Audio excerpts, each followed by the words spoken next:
Welcome to the Rest Round with Butch Hiles and Gary Hashman.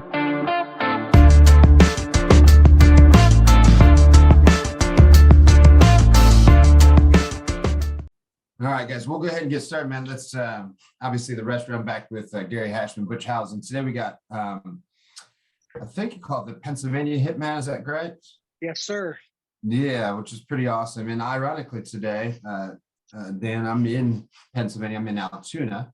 How far is that from you? Is that far? Oh, I think that's down by Pittsburgh, right? Or is that closer to Philly? If no earthly ideal. That's the sad thing. I'm in a random hotel, and you know what's sad is everybody here doesn't know where I'm at either. Like when I'd ask people, like they're like, I don't know, and so I don't really know. I have no earthly idea, but it's not a big place apparently. Yeah, I think you're closer to Pittsburgh, so you're probably like two to 3 hours away from me.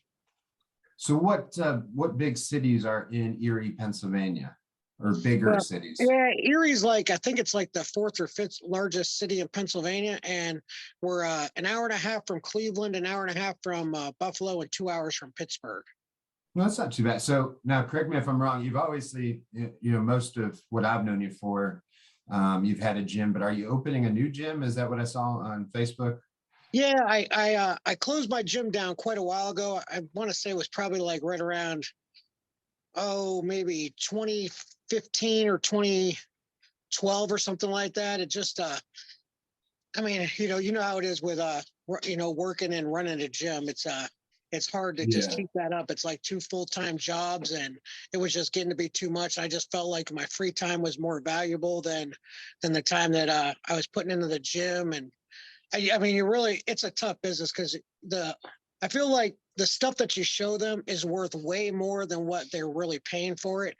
So when people go and switch gyms on you or do you dirty, there's always like that like creant type thing going on in the gyms, and that was just, for the hours that you put into the gym, it's really tough to just have people always hosing you all the time. So I always said, if I'm gonna ever do the gym thing again, I'm not gonna rent I'm not going to pay another rent for like a space. I'm not going to lease out another space. I'm either going to do it out of my house or my garage or something like that, or something I built that I own. And I just bought a house the end of last month, and it's got a big 2-car garage. It's like brand new. And I decided I'm going to, start the gym thing again, and just do it like 3 times a week. Just do a little bit of jujitsu and maybe just a touch of MMA, nothing too serious. And just charge people to train out of there and start the gym again. Yeah, well, that'd be good. I mean, and that's the thing today. I mean, like, there's going to be a lot to unpack, I think, because, you and I've known each other for a long time. There's a lot of good stories I can think of, a lot of good stories I don't know. I saw some stories there for a while. You were kind of podcasting and just talking, right? Just saying some of the stuff that was going on a while back. Yeah. And I think that's all important, especially for your gym coming up and for everything else. But I mean, really, there's gonna be a lot of stuff to talk about. But let me start. I mean, there's a lot, right? And so you and I know each other starting from West Virginia. Yes. How long I think ago that was around was that? 2010. 2010. No, that was sooner. That was like 2000, maybe 4 or 5, maybe, actually. Yeah. Now that you're saying it, because my gym was in a little place called South Charleston. We shared with like another martial art, right? Because we had puzzle mats back then, right? It was like old school, right? And you were with Roy Harris back then, is that correct? Yes, that's correct. Yes. Okay, I see. I remember some stuff. Good memory. Yeah, good memory. So and then lots of stuff happened there, but that's kind of what, like, it's going to be difficult. It's difficult more for me, not for you, but to like, I want to properly talk about each one of these crazy things that I know of, and then add some other stuff in. But I was telling Gary before you came on, and he knows of you too, but I was telling him, I said, man, this is what I remember of Dan, is that you would fight every weekend, literally. And it didn't matter if it was boxing, kickboxing, MMA, jiu-jitsu. And this is not exaggeration. Sometimes all of that, right? And then you would drive from one city to the other. And I was getting in street fights all the time too, man. I mean, I was street fighting all the time as well when I was doing all that as well. Like when I was running that Champ Sports in Charleston, I was getting in street fights there weekly. Well, let's start with that. Like, how does one at Champ Sports get into street fights weekly with West Virginia people? Well, What's their problem? What is the West Virginia people's problem? well, at the time I got offered that store. I got offered a lot of money to take over that store. I was like one of the highest paid managers at the company, taking over that store, and it was my first store, so I was a rookie manager. And the shrink there was like really bad. The like everything was just flying out the door. Everything was getting stolen. I was like the first manager to leave that store and still be employed by the company because they would either quit or get fired. Something crazy would happen. So it was just crazy amounts of people stealing. People would put shoes on, run out the door. They'd take bags and just drop a bunch of stack of t-shirts in a bag and run out the door. It was nuts. So I was chasing them out the door and beating them up. Which is, and then like you said, like that's crazy because at that same mall, like we had a couple guys that were at the gym, and one in particular was like a security guard, and somebody stole something from him. He chased him down and held him down. I don't even think he really did anything, and he got fired. They're like, "You're not allowed to touch anybody." And I was like, "What's the point of a security guard if you can't touch anybody? Like, that's your whole job, right?" Yeah, we weren't allowed to touch anybody either, but I was in a certain situation there because they couldn't find anyone else to take over that store. Like I was the only one that would do it. Like I literally beat up the picture place manager in the store. That place where they take pictures, like Olin Mills or something like that. Yeah. I literally got in a fight with the picture guy manager outside the mall. Yeah, I choked him out. Yeah, really? like held him in a chokehold. They had to pry me off of him. It was crazy. So I wouldn't let him. I Yeah, wouldn't go let ahead. him in the store. I wouldn't let him in the mall. Like my door was like on the outside of the doors, and I could get in like really early. And he asked me if I could let him in to get into the mall, and it just seemed weird. I didn't like how he asked me. He was just, I don't know. I just didn't like how he approached me. And I figured if you work in the mall, then you should know how to get into the mall. Right. So I'm not going to let you in my back door when I'm by myself. He was a really big dude. He was probably like 220-pound dude. He was a big dude. So he got mad I didn't let him in. So then he must have got in. He came up to my gate and he told me how he was going to knife me and razor blade me up next time he sees me and this, that, and the other thing. I was like, well, why wait? Why don't you just do it right now? Yeah. And then so we started talking shit, and it was through the gate. And he's like, "Oh, you're a real tough guy talking through the gate." I'm like, "Dude, I'll pull this gate up. What's up?" And he's like, "Okay, we can do that." I said, "Why don't you meet me out back where my back door was?" He's like, "You're gonna go back there?" I said, "Yep, I'll be back there in 5 minutes." And he said, "Okay, I'll see you back there." So I'm like, "All right, I'm gonna set his ass up." So I knew there was a bunch of people waiting to get into the mall because it wasn't open yet. So I grabbed a bunch of garbage bags. I grabbed a couple garbage bags. I'm gonna make it look like I'm gonna go taking the garbage out, and then he's gonna be back there. He's gonna make a scene, and then it'll be easy to get him to attack me, and it'll look like he started the whole thing. So that's exactly what I did. I went out the back door with 2 garbage bags in my hand, like I was taking the trash out, and there was a bunch of people waiting to get in the mall.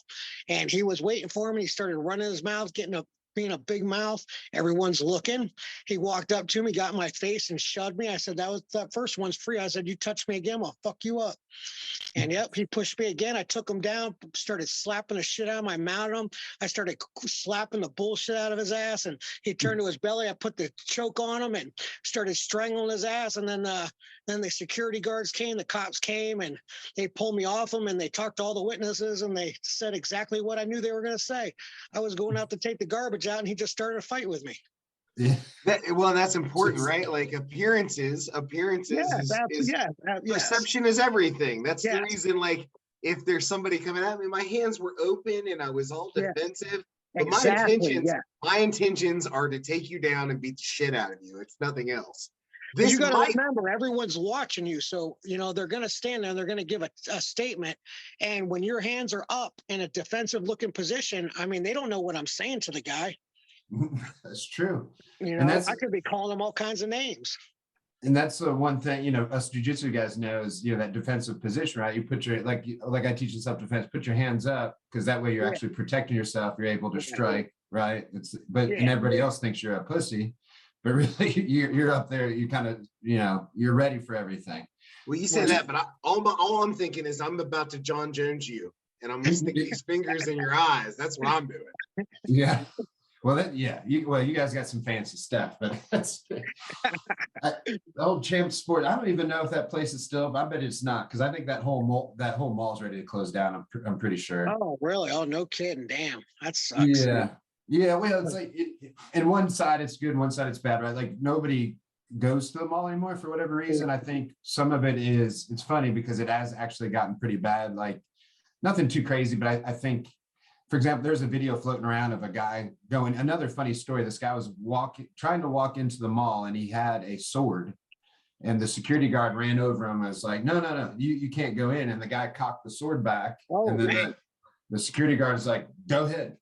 So he just ran into the store with this sword. That's the end of the video. I don't know what happened. I never saw it on this, but like, it's getting bad enough that people are running into the mall with swords. So I think they're just like, listen, this is enough. And I guess they're going to make it. I was going to say, I think it's sign of the times too, because I work at Terminex during the day, do jujitsu at night. I wish the jujitsu was my job. It's not, unfortunately. But my daughter makes pastries and cookies and all this stuff that I take into work and that I sell for her. And anytime I get cash for this stuff, so she made croissants the other day. I took them into work today. And anytime I get cash and I try and give her cash, she's like, what am I going to do with this? It's like, it's cash. What do you mean? What are you going to do with it? And she's like, just cash app it to me. I want to put it on my card because I can order stuff. So kids don't go to the mall. And that's the reason they're dying, is like they order everything online. Everything is shipped to the house. They don't need to go to the mall anymore. That's true. Times are changing. Yeah, and it is, not to get into a whole mall talk, but I'm one of those lazy people that don't want to like circle around the parking garage for an hour and find a parking spot and then try to remember where my car's at and, whatever. Right. So did anything else crazy happen at Champs before we move on to oh man, some more stuff? I had about once a month, people were running out the store with sneakers on, and I'd chase them down and I'd catch them. And by the time, I cut up to them, they were gassed out. So I'd beat them up, and then I'd actually rob them. So what I was doing was when I'd catch them inside, I did this mostly inside the store. When I'd catch them inside the store stealing, I'd ask them how much money they got on them. They're like, all right, man, I'll pay for it. I'll pay for it. And I'm like, that's not what I'm asking. You had a chance to pay for it. So I said, I want to know how much money you have in your wallet. And it would range anywhere from $5 to a couple $100, a few $100. I mean, it's been pretty crazy. So I tell them, look, you got two choices. I can either go get the police.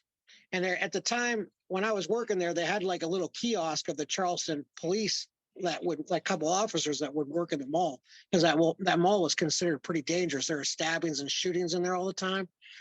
So I said, so I can get the police, or you can just give me all the money that's in your wallet. I was like, it's up to you, as those are your two choices. Oh, are you kidding me? I say, look, dude, this isn't up for discussion. And I have my assistant manager like getting ready to call police, to get them over here. They're like, all right, man, take the money. Most of the time they had probably warrants for their arrest or whatever. And I'd rob them. I'd keep the $100 or $50, whatever was in their wallet. I'd put it in the back. I had like a little empty pretzel container that had pretzel sticks in. And I told my employees that anytime they wanted something to eat or lunch or something to drink, to take it out of the fund right there, that from me robbing them dudes. I mean, that's pretty hardcore, isn't it? That's some Robin Hood shit right there, is what that is. And it stopped everyone from stealing. Nobody came and stole from my store anymore, because the word was getting out on the streets and they were going to Finish Line and Foot Locker and shoplifting there from now on. So literally when I would get audited, like, my audits were like super good. No one was stealing anything from me. I don't remember the exact lines, but this kind of reminds me, and Gary, maybe you remember more than me, but like that movie Ted, where he goes like interview and he's just like mouthing off, and they're like, you're amazing, you're hired, right? Like, and he's saying all that. That kind of reminds me of Dan. Is like, he's beating the shit out of everybody, robbing people, yet he's getting promotions at work. They're like, man, we can't find anybody better than you. This is the top, like, name your price, we've got you. Like, right? Like, I mean, freaking crazy. And then here, the stuff that besides, before we get into the actual like real sanctioned fights, which even those are not all sanctioned when I say that. Right. Yeah.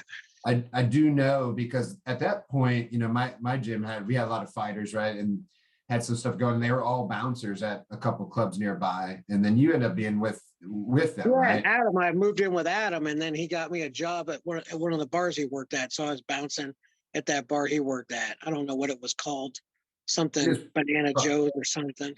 Yeah, I was gonna say it's best we don't say the name, but it's too late now. It's closed. It don't matter.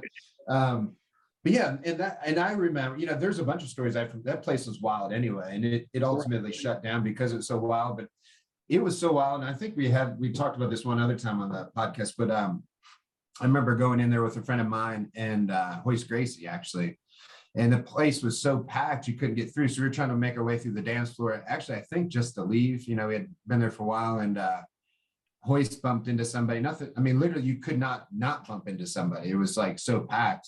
Right. And this guy just turned around and was like, "You MF for him, like kick your ass." And we're like, "Oh, like first of all, me and my buddy were like kind of excited, like in a weird way, like we're like this is going to be epic, right?" And then my buddy, his name is George Randolph, and he fought in K1. He also fought in Pride, so he's also a badass, and he's bigger than me. He's about 6'9", 280. Oh, man. But yeah, so it's funny because you know how it is. Like some people can't fight. Now he can, but some people are just big, and then those people are afraid of him. So like my buddy just put his hand on his shoulder and was like, "I wouldn't do that," meaning don't fight Hoist Gracie. That's not gonna go well for you, right? And then the guy looked at him and looked at me and was like, "All right, yeah." He's thinking like, "Oh, those two giant guys are probably gonna kick my ass." And meanwhile, like Hoist had the same stare that he had UFC 1 and 2, which is not the most intimidating stare. So Hoist is not the most evil looking guy, but it was just kind of that. He meant business. It meant more in the UFC, but probably in like, street fight situation, the guy's like, "Shit, what are you going to do, bum? Like, you look like a retard," like it was not the best, but that place was wild. And it was funny because somehow somebody figured it out there, which was not that hard to figure out looking back on it, because it was like, first of all, you're in Charleston, West Virginia. Nobody's going to expect to see Hoist Gracie. But then if you had any inkling that was Hoist Gracie, the two guys walking with him, which was us, had Hoist Gracie shirts on because he was teaching a seminar, right? So it was like, I think they looked at him and then happened to look at our shirts, and then like the guy goes, right. It put the two and two together. "Holy shit. Like, are you Hoist Gracie?" Like, and then we just started laughing, it was like such a wild place. But I mean, so there was that, but I remember hearing stories too. And I don't want to get some people in trouble, but it's not my fault. And the place is closed, I guess I can say. But I heard stories of people like they would distract somebody, these people obviously causing problems. And then one of, our fighters or whoever would sneak up and head kick the guy and blow him out unconscious. So Gary, just so you know, like these people, and it's not good. Like, this is not how I run our gym anymore. But I mean, they use this as practice, and they'd come to me and it was like kind of a joke. They'd be like, "Man, I just beat the shit out of somebody last night. It was fucking amazing." And they'd say all this stuff. And even then, like where I was, I was a little bit crazier too, but I was still like, "Man, I'm laughing, but I don't know if that's the best use of your time and skill. Like, probably going to get in some trouble." But you were involved in a lot and I heard multiple stories, but I heard you got in more fights than everybody. It probably has to do with what I'm saying, right? Is that they probably looked at you and size-wise, they're like, "Well, out of all those guys, I could take that guy," right? I'm assuming. Yeah, I feel like that's definitely a lot of people do think that, because at the time, I'm like 180 now, and back then I was probably 150 pounds soaking wet. So, yeah, you're fighting at 155, or there. I was fighting at 135. I just no one would ever. I could never find a fight at that weight, so I'd usually fight at 155 or 170. And that's what I was going to say. I don't think people realize too, because we had a 135 pounder, but he was like the 55 champ a lot of places because there wasn't such a thing, right? Right. Yeah. That was a huge problem back then. Yes. Which, again, we'll get into that, but I mean, how many crazy things did you see at that club that that you can talk about, I guess? Yeah, honestly, it really was never too bad. I didn't work there a whole lot, I mean, it's it really wasn't too bad when I was there. I was the guy at the door, and I would use the metal detector, so I'd definitely get a collection of knives at the end of the night, because the people would forget to come back and pick them up. Yeah. But other than that, it really wasn't too bad anytime I was there. Ironically, that place is a cupcake shop now. Oh man. Yeah, it's called Rock City Cupcakes, but it went through so many different iterations. There was another club and there were so many fights. And actually some people that like Jason Cable, big Jason Cable, Yeah. you probably remember him. He's 6'9".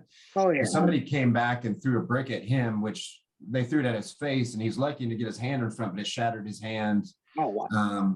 Then another night a guy came, and these are all people that got thrown out for like legit reasons. They would just like come back because they're embarrassed or something. And another time, I don't know the story, so like people hear this, I'll butcher, but I know another guy came back and shot a bunch of people, like including one of the girls that was there. I think she got shot in the leg, but somebody got shot like 7 times, and I don't know if they died or not, but it got to the point where it was on the news every night. They're like, this place is a menace. We have to shut it down. And, like some of it was, I think, overhyped, because it was easy. Like, I think the mayor was using it as a platform. Like, I'm gonna shut this down because the location of that club, people were like getting fights in the street that had zero to do with the club, right? It was just like on this street where people partied anyway. And then it would get, but there was drama there too. That place is wild. And just because like it was the only dance club really in Charleston, right? Like, yeah, it was. It was always packed. Always packed. Yeah, and there's this. I won't get into this giant story, but there was a time like I remember like when my friend owned it. We'd always get the VIP, and like not because we're cool or anything, but the point was that way we could kind of stay away from people and it wouldn't be drama, And one night. Yeah, one night we came back from a fight in Kentucky, and we had all our fight shirts on because we were at a fight, like back, the same place in Kentucky, you fought at, but yeah, Kentucky Fighting Challenge, right? Yeah, and we came back, and I knew, and so I got right when we got to the parking lot, I called my friend. I was like, "Hey, we're here," and he's like, "Man, I got bad news." Because he gave it to us for free because we're friends. He's like, "I sold it. I got to take the money." I was like, "No, I totally get it." I was like, "But." Like, I don't know if I really want to go in there because we're wearing fight shirts. Like, we're going to get in a fight. Like, somebody's going to look at us and be like, say something. And I was like, the vibe's probably not good for me. And so anyway, me and my wife went home, and most of the fighters still went in, and they did get in a giant, it was all over YouTube. People are filming it. And it was awesome. Not awesome, but it was on the news, like almost every night. It was on that radio. It was such a big fight. It was crazy. And most of it, quite frankly, it wasn't fair. Like, there's probably like 5 of our guys, and whatever happened, something happened in the club and somebody came back out and they called all their friends. And so our 5 people didn't even know. Club ends, they walk out to leave for the night. There's 30 plus people waiting for them with weapons, everything else, right? Yeah, so it didn't matter that they were 5 fighters, you're fighting 30 people. And you can watch the video. It's pretty, like, one of our guys was actually fighting 2 or 3 people, doing pretty good. And you can watch, it was on YouTube, you watch this guy kind of sneak behind them slowly and then just punches our guy in the back of the head. And then you see him fall like a tree, which was pretty brutal, but it's like, they would be like, it's just weird. Like, they were taking it on the news, like, watch these MMA people think they're tough. And Charleston people just whoop their ass. MMA ain't shit, and it was like blowing up, which was not the case, But the point is, a wild, wild place it was. Now it's a cupcake shop. So now there's no fights, unless you run out of cupcakes. Some heavy girls or guys are mad or something. That's the only time there's some fights. But some wild days. And those are. And I would argue, because we had them, and we're all of us are older now. Like, those days are well.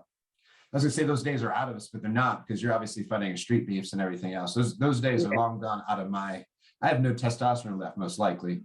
So I'm just looking to hug people, But the other thing I wanted to say is, like, so just like we're talking about going to Kentucky and fighting in those, which are some were, I don't know if they were sanctioned. Yeah, they were, because the athletic commission was there.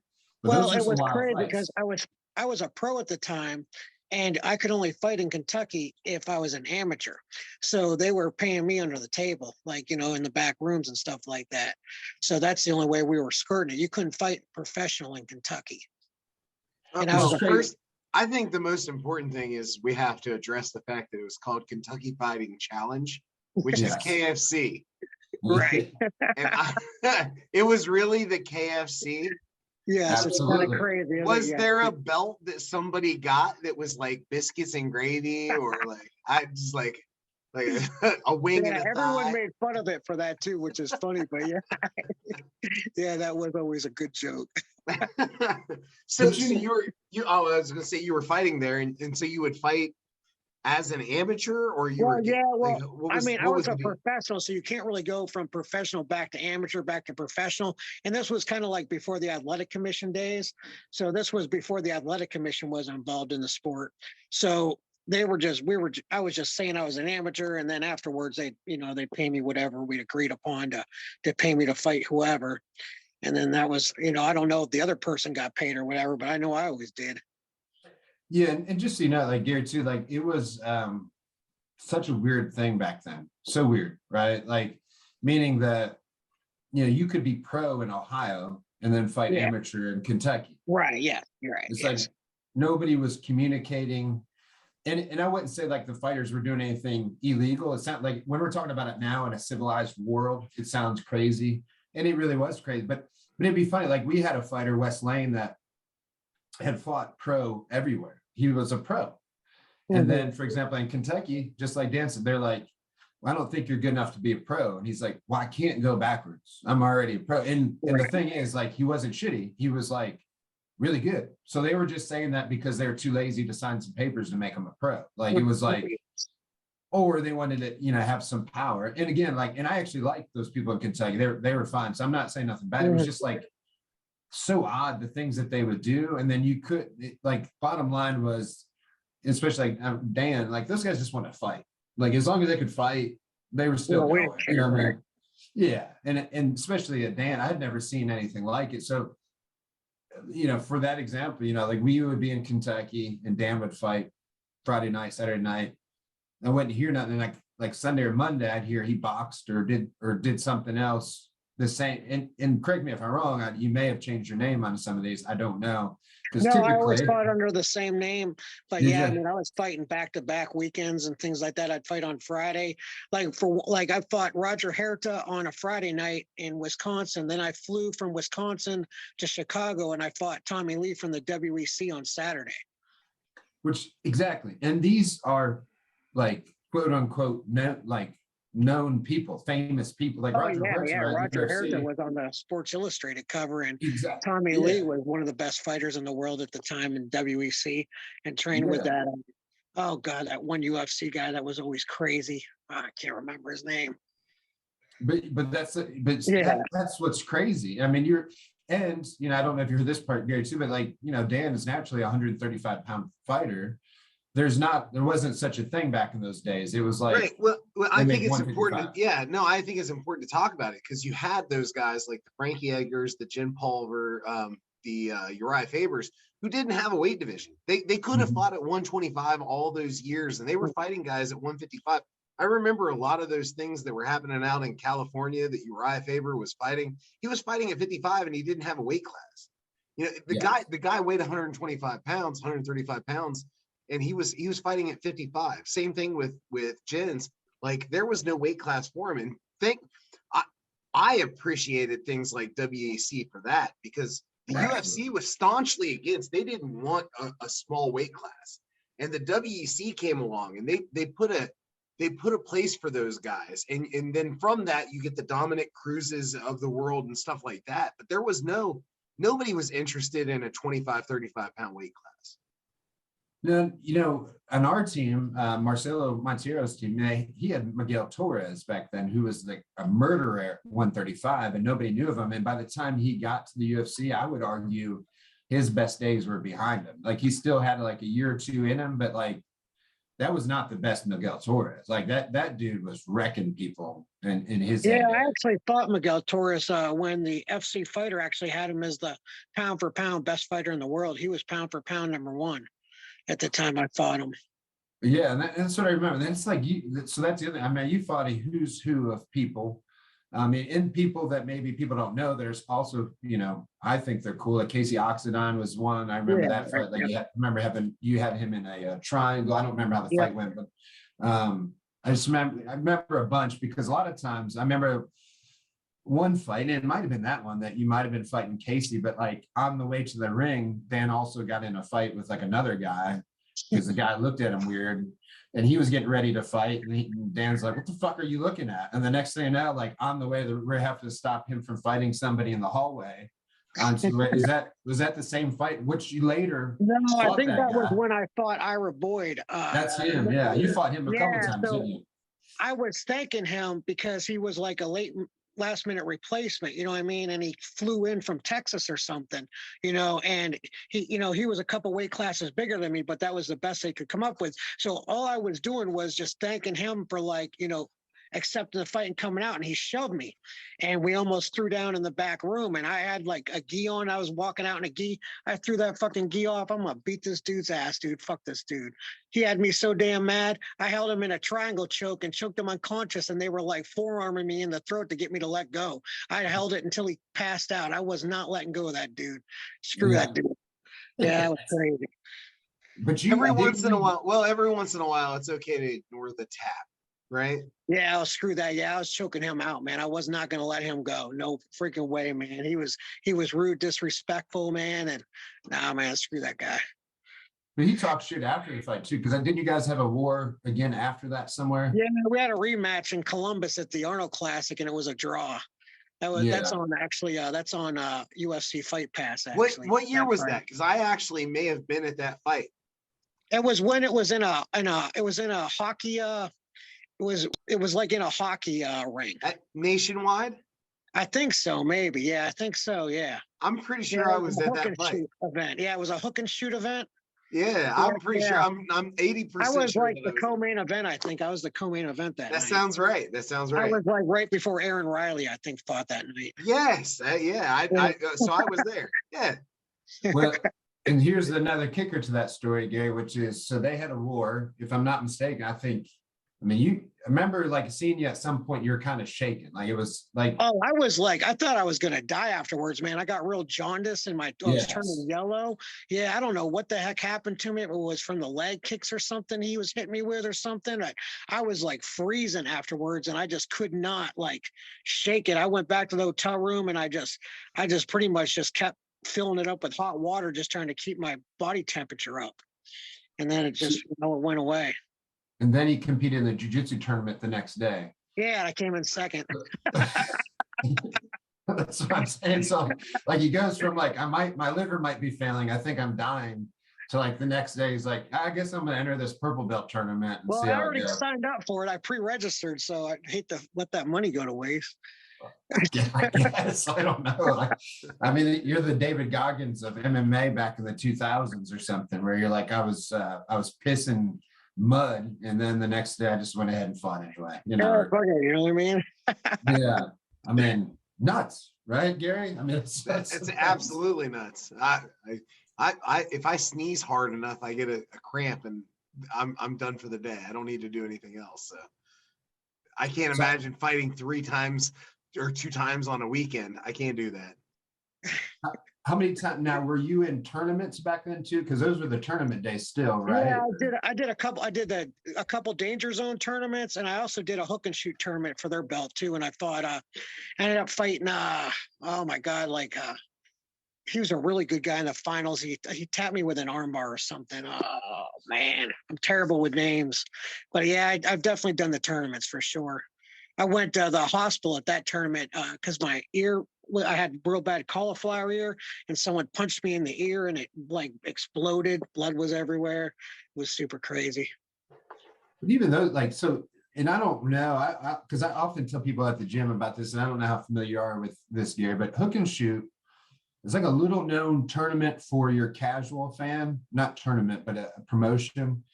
But man, that was one of the best promotions. I saw one of the Minotauro brothers fight there. Alex Stiebling fought there. There have a lot of guys from Pride that were there. They also had literally the first all women's MMA fight that had some superstars on it. Tara LaRosa was back when she was a killer, but other famous people might have been Misha Tate. I don't know. I think they may have been on there. Somebody, for sure. But that show, because it was in Evansville, Indiana. I had some friends that fought in it. We had other people that fought in it. And of course, Dan was it. But it was very prestigious. They were throwing some fights, and they weren't on something like pay-per-view or anything like that. Maybe that's why No, they people were didn't know actually about them. on. They were on pay-per-view in Japan. They were Were they with really? the judo organization. So They were that with the makes sense because Japanese that's what, judo organization. yeah, and they had another guy that was helping him, and that was Jeff Osborne, and that's Yeah, one of the yeah, reasons I would assume that Jeff Osborne he was a commentator for a while for the UFC, but yeah. he was just a wealth of knowledge and literally knew everybody in MMA. And he's still got, like, if you follow him on social media, he's got some good stories, because it's like, I think the last one, one of the stories I saw is that, he was saying that one of the Fertitta brothers just hated his voice and literally hated him. And that's kind of why he was kicked off and didn't get to do anything. He did, like, I'm not an expert on commentating by any means, but he had like a monotone voice. I probably wouldn't be a good commentator either, but the guy was like freaking a wealth of knowledge, and probably Oh God, he was amazing. Yeah, he was a super good dude, as honest as they come. One of the most honest promoters you could ever work with, like, for sure, man. He was a man of his word, 100%. And that go, especially back then, man. People, it was a different world, right? I'm not saying you didn't have to be honest, because we'd all appreciate that, but you could definitely be a crook and nobody would know. And that was more than not. I feel like I've lucked out, because I've always gotten paid. And I was at one show in Ohio. I was the only one that got paid. Wow. Like George Urgel's whole entire team didn't get paid. Like, they got bad checks. Like, oh, I couldn't believe it. I asked for cash. I told him I wasn't fighting unless I get cash, because I ain't getting no damn checks. Okay, well, now I was gonna say, I'm gonna ask, was it at Screaming Willie's? Honestly, I can't remember where it was at. It was just like, it was the first time they ever did a show. They were like I don't know where they were from, but the promoters were like maybe like African. Like, they didn't seem like they were like American. They were like from another country. They had the weird outfits on and stuff like that, and they didn't pay anybody but me. So I was really fortunate that night. Well, I don't remember who I fought. Well, I kind of want to piggyback on the idea of the smaller companies, the smaller promoters, because I think there were a lot of things going on that people weren't aware of, especially in like the early 2000s. So you had like things like Super Brawl, you had NAAFS, Hook and Shoot, and I was watching all of them. Like, anything I could get my hands on, I wanted to watch all of them.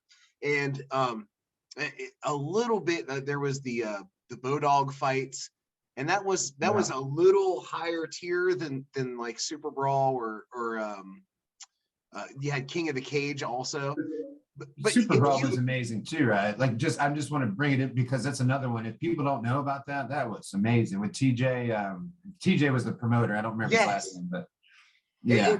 And those were the things, like, I'd be up at like 3:30 in the morning and I would see a infomercial on it, and I would be like, I need to save all of my pennies and roll all of my pennies so I can send them $99 to get 6 discs of fights. Because at the time you couldn't watch fighting. In 2001, you couldn't watch fighting anywhere.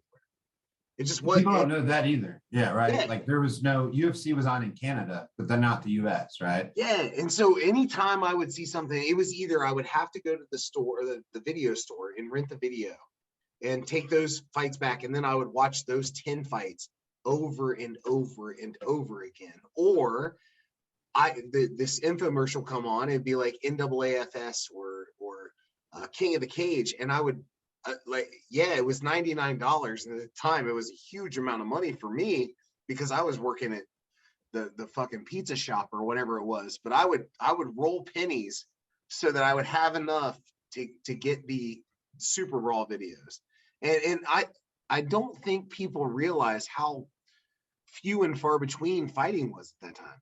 Yeah, I would go to every day now. It's crazy. Yeah. I mean, it's almost oversaturated now. Right. And back then, like, if you found a place that was willing to put on the human cockfighting, because that's what it was called. If you found a place that was willing, like, I remember Screaming Willie's. It was a little bar in Columbus, Ohio that they would clear out the dance floor, and it was kind of like a sunken dance floor. And then they would put the cage up in there. And then when it came like fight night, it was usually a pro-am event. There'd be maybe 2 pro fights. The rest of them were amateurs.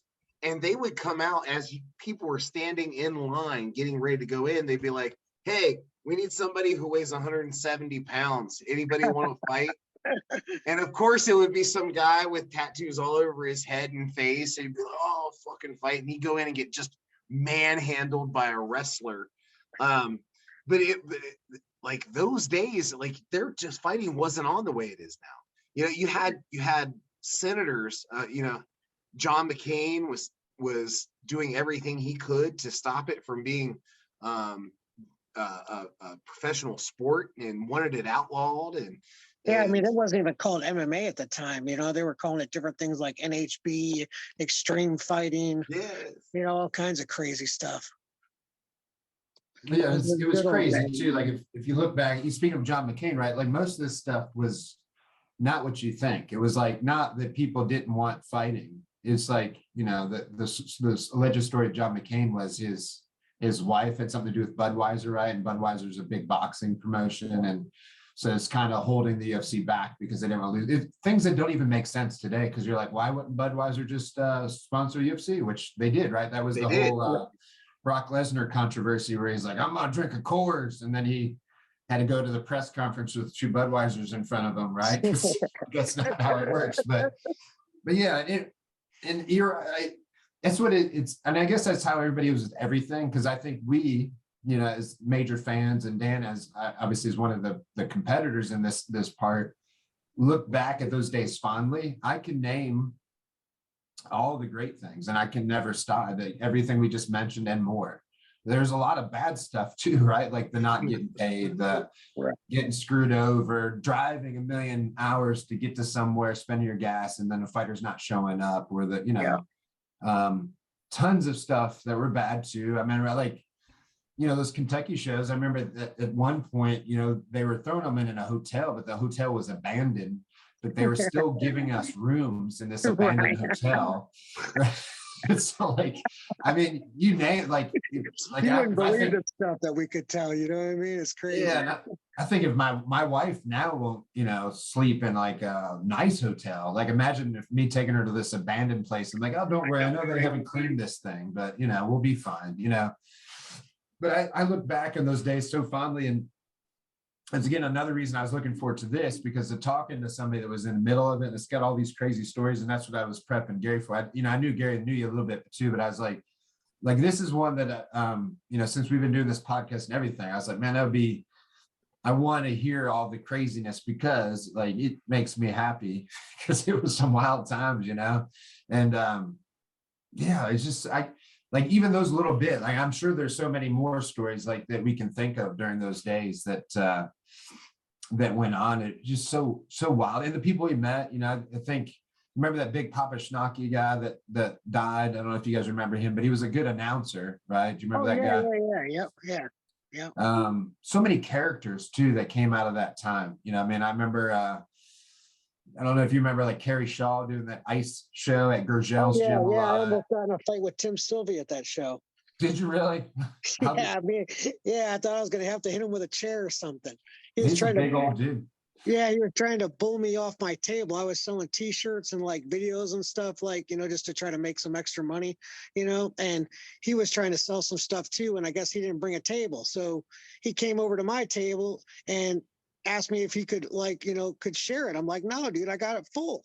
And then he like slammed his hands down and tried to like give me some mean look, like it's going to intimidate me to give him my table. I'm like, dude, you ain't getting my fucking table, dude. Like, I don't know what to tell you. And then I grabbed, you know, a loose chair from behind me, because I thought, you know, he was with Matt Hughes at the time. So I just thought this is about to get crazy, because I ain't gonna let this dude take my table. I'm gonna hit him with this chair.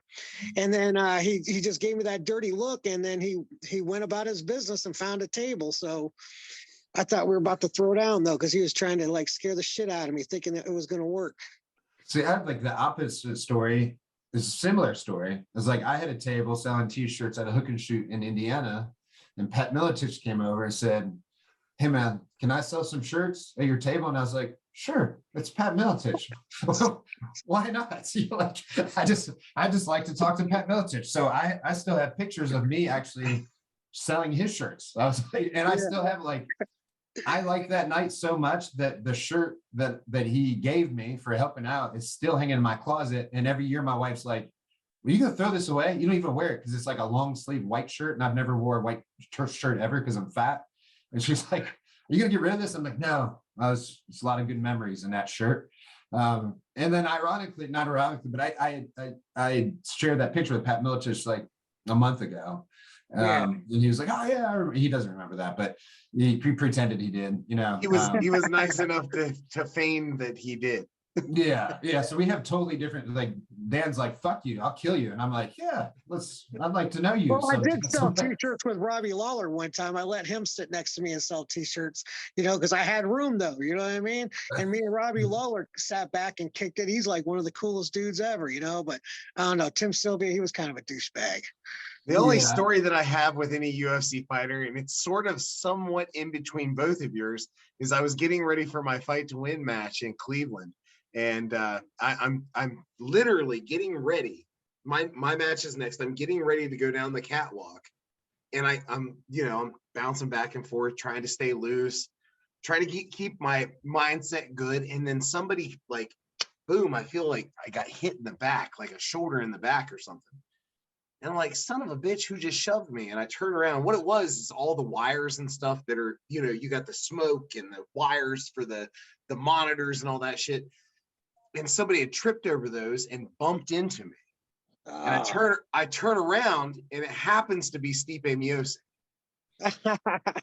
And so now he didn't do it intentionally, and I knew he didn't do it intentionally. Oh yeah, he's like one of the nicest dudes ever, right? But I was like, okay, I had an option. I can either fanboy out, be like, "Oh my God, it's Stipe," or I could do something funny. And so instead I did something funny. I turn around, I see it's Stipe, and I go, "Hey buddy, ain't nothing but trained killers here." And I put two fingers on his shoulder. And I was like, "Just make sure you watch what you're doing." And I turned back around thinking to myself, like, "Please don't hit me. Please don't hurt me." Yeah. That's funny.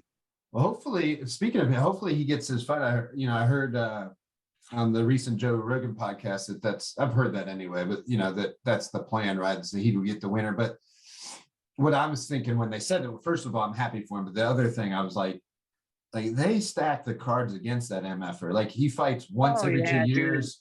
Dude. Yeah, that's not how you stay sharp. Never liked him for sure. You could always tell he was always prejudiced against Stipe. I think he just because he didn't talk smack or nothing, I think that's what it was. And it is. And a lot of it does have to come down to like who is better on camera.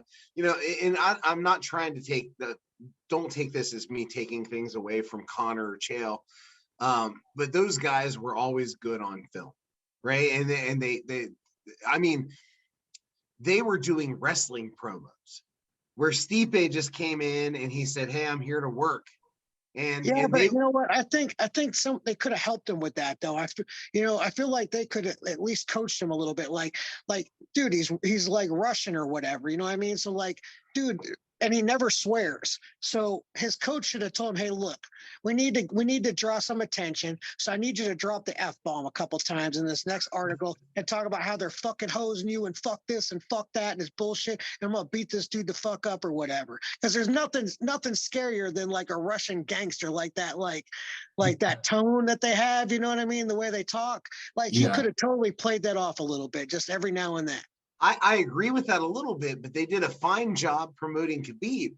And Khabib if you look at, and this is obviously he's a great competitor, but when you look at his wins over the people who had wins, I don't think it's as impressive as the wins that somebody like Stipe had. And he never had any smack talk. The only thing he ever had that even somewhat resembled smack talk was, I think it was I can't remember the fighter, but he had him down. He's like, "I deserve this."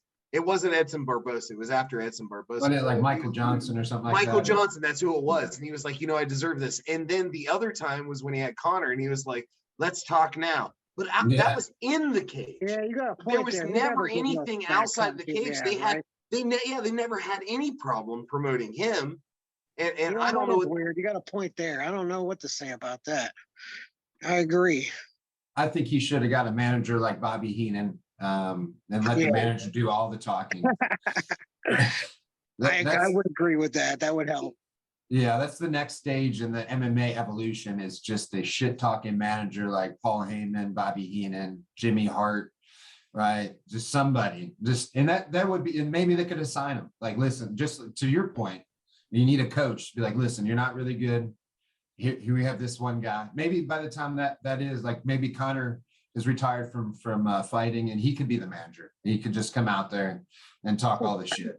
Maybe we've solved some problems for future UFCs, and that way they can keep Connor on board, because his fighting days seem like they're slipping away a little bit. Maybe not. They seem like they are. And then everybody's happy, right? I mean, but speaking of that, let's segue a little bit. So what is it like? Here's I'm going to segue into street beefs, because I don't know a whole bunch about it other than the fights that I've seen with you. The only other time that I heard of it was from Brett Monbach, when he was saying that he was going to have some fights. And I looked into it way back when. That was probably a good 2-3 years ago. And I was like, what is this stuff? First of all, I thought Brett was kidding, because he always kids about stuff. And then I was like, oh, this is a real thing. And then I thought, well, that's stupid. And then when I saw you do it, I still thought, well, this is weird. There's like hay bales, but it was more organized now. Like, it was like, it was not what it used to be. I think, I don't even still know. I just saw your fights because it was like, I don't think these people know who Dan Swift is. Like, they didn't the first couple times I fought. No, they didn't. Yeah. I kind of snuck in like under the radar there for the first couple, and then I was having trouble getting people to fight me. Yeah. So explain this too, because I'm still a novice. I guess I kind of get it without looking. Like, literally, when I say looked, I looked at the pictures, and then I made a story up in my head, much like my wife does without having the facts, and when she yells at me, is basically what I did. So I don't know much about it. I just made everything else up. So, and both of you, if you know more than I do, which is zero, explain this thing to me. Well, before Dan gets into it, I will tell you what I thought of it is, originally I thought it was like a Kimbo Slice backyard. Me too. Brawl. Okay, That's the way it felt to me. When I seen it, I was like, this is Kimbo, this is Jorge Masvidal in the backyard. And it was just like, hey, these guys decided to put on itty bitty gloves and punch each other.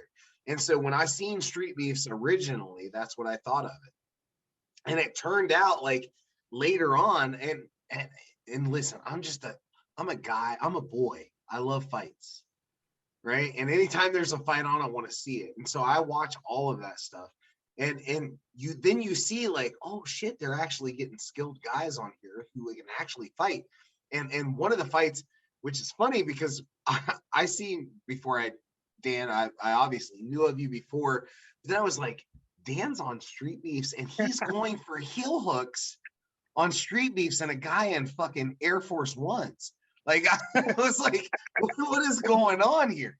And so it was amazing to me, because I thought it was just like another Kimbo Slice kind of thing. So now that's what it looked like from the outside, what was it like being on the inside of that? What was it like being part of that? It definitely is. It brought back like these old memories that we're talking about now, like the old days of MMA, but it's even better. Like, Street Beefs is amazing. So, like, you know how like you'd go to these fight shows and you'd have some guys that, they're real easy to get along with. And you got you got another team that's got they got a little bit of an attitude. You got another team over here. They can't talk to nobody because they want to fight you. And like, there's always like, you just don't know what you get this vast crowd of participants at the MMA fights. Well, at Street Beefs, man, like, everyone is like cool as fuck. Like, everyone is just super cool. Like, you'll be talking to your opponent beforehand. Like, when I did my first one, I'm like, God, this dude needs to leave me alone, man. I got to find a reason not to like his ass. You know what I mean? He's super cool. I'm like, and you're just like talking my ear off, dude. Like, come on, man. Like, I gotta beat you up here pretty soon. What are you doing? Yeah. So like, everyone is like super, super, super cool. It is just, it's an experience I'll never forget. I love it. And they're super positive. They're always like doing some sort of fundraisers to raise money up for some toy drive in their neighborhood. They're always doing some positive thing. So they're always like trying to reinforce positivity. Their slogan is put the guns down and the gloves up. So they're always trying to stop people from like shooting people and doing stuff like that and try to handle whatever their problems are in, in a manly way. Like, let's fight about it. And then let's try to squash the beef after that. There's been a bunch of times where guys have actually had beefs when they go in there, and they'll fight until the beef is settled. And then, and then they hug it out, and hopefully everything's good after that.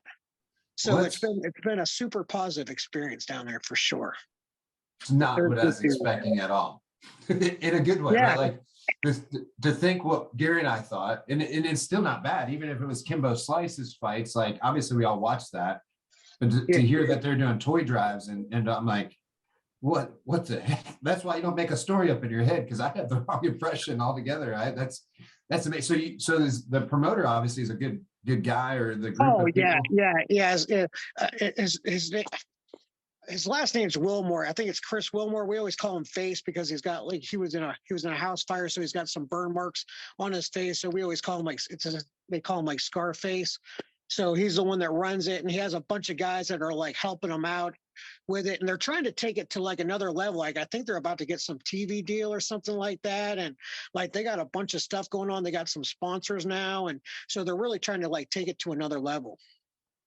But it's all non-sanctioned fight, so it's basically like it's basically just like it's just like smokers, like some sparring sessions, exhibition matches kind of thing. Yeah, and it's really cool because you're fighting in the grass and the dirt, and then they do these pop-up events every now and then, and that's where you'll see like the hay bales and stuff like that, because they don't even they just do this pop-up event, so they're not going to have a cage, so they'll do it on some farmer's land, and they'll have a bunch of hay bales stacked in like a circle, couple pieces of plywood stuck up.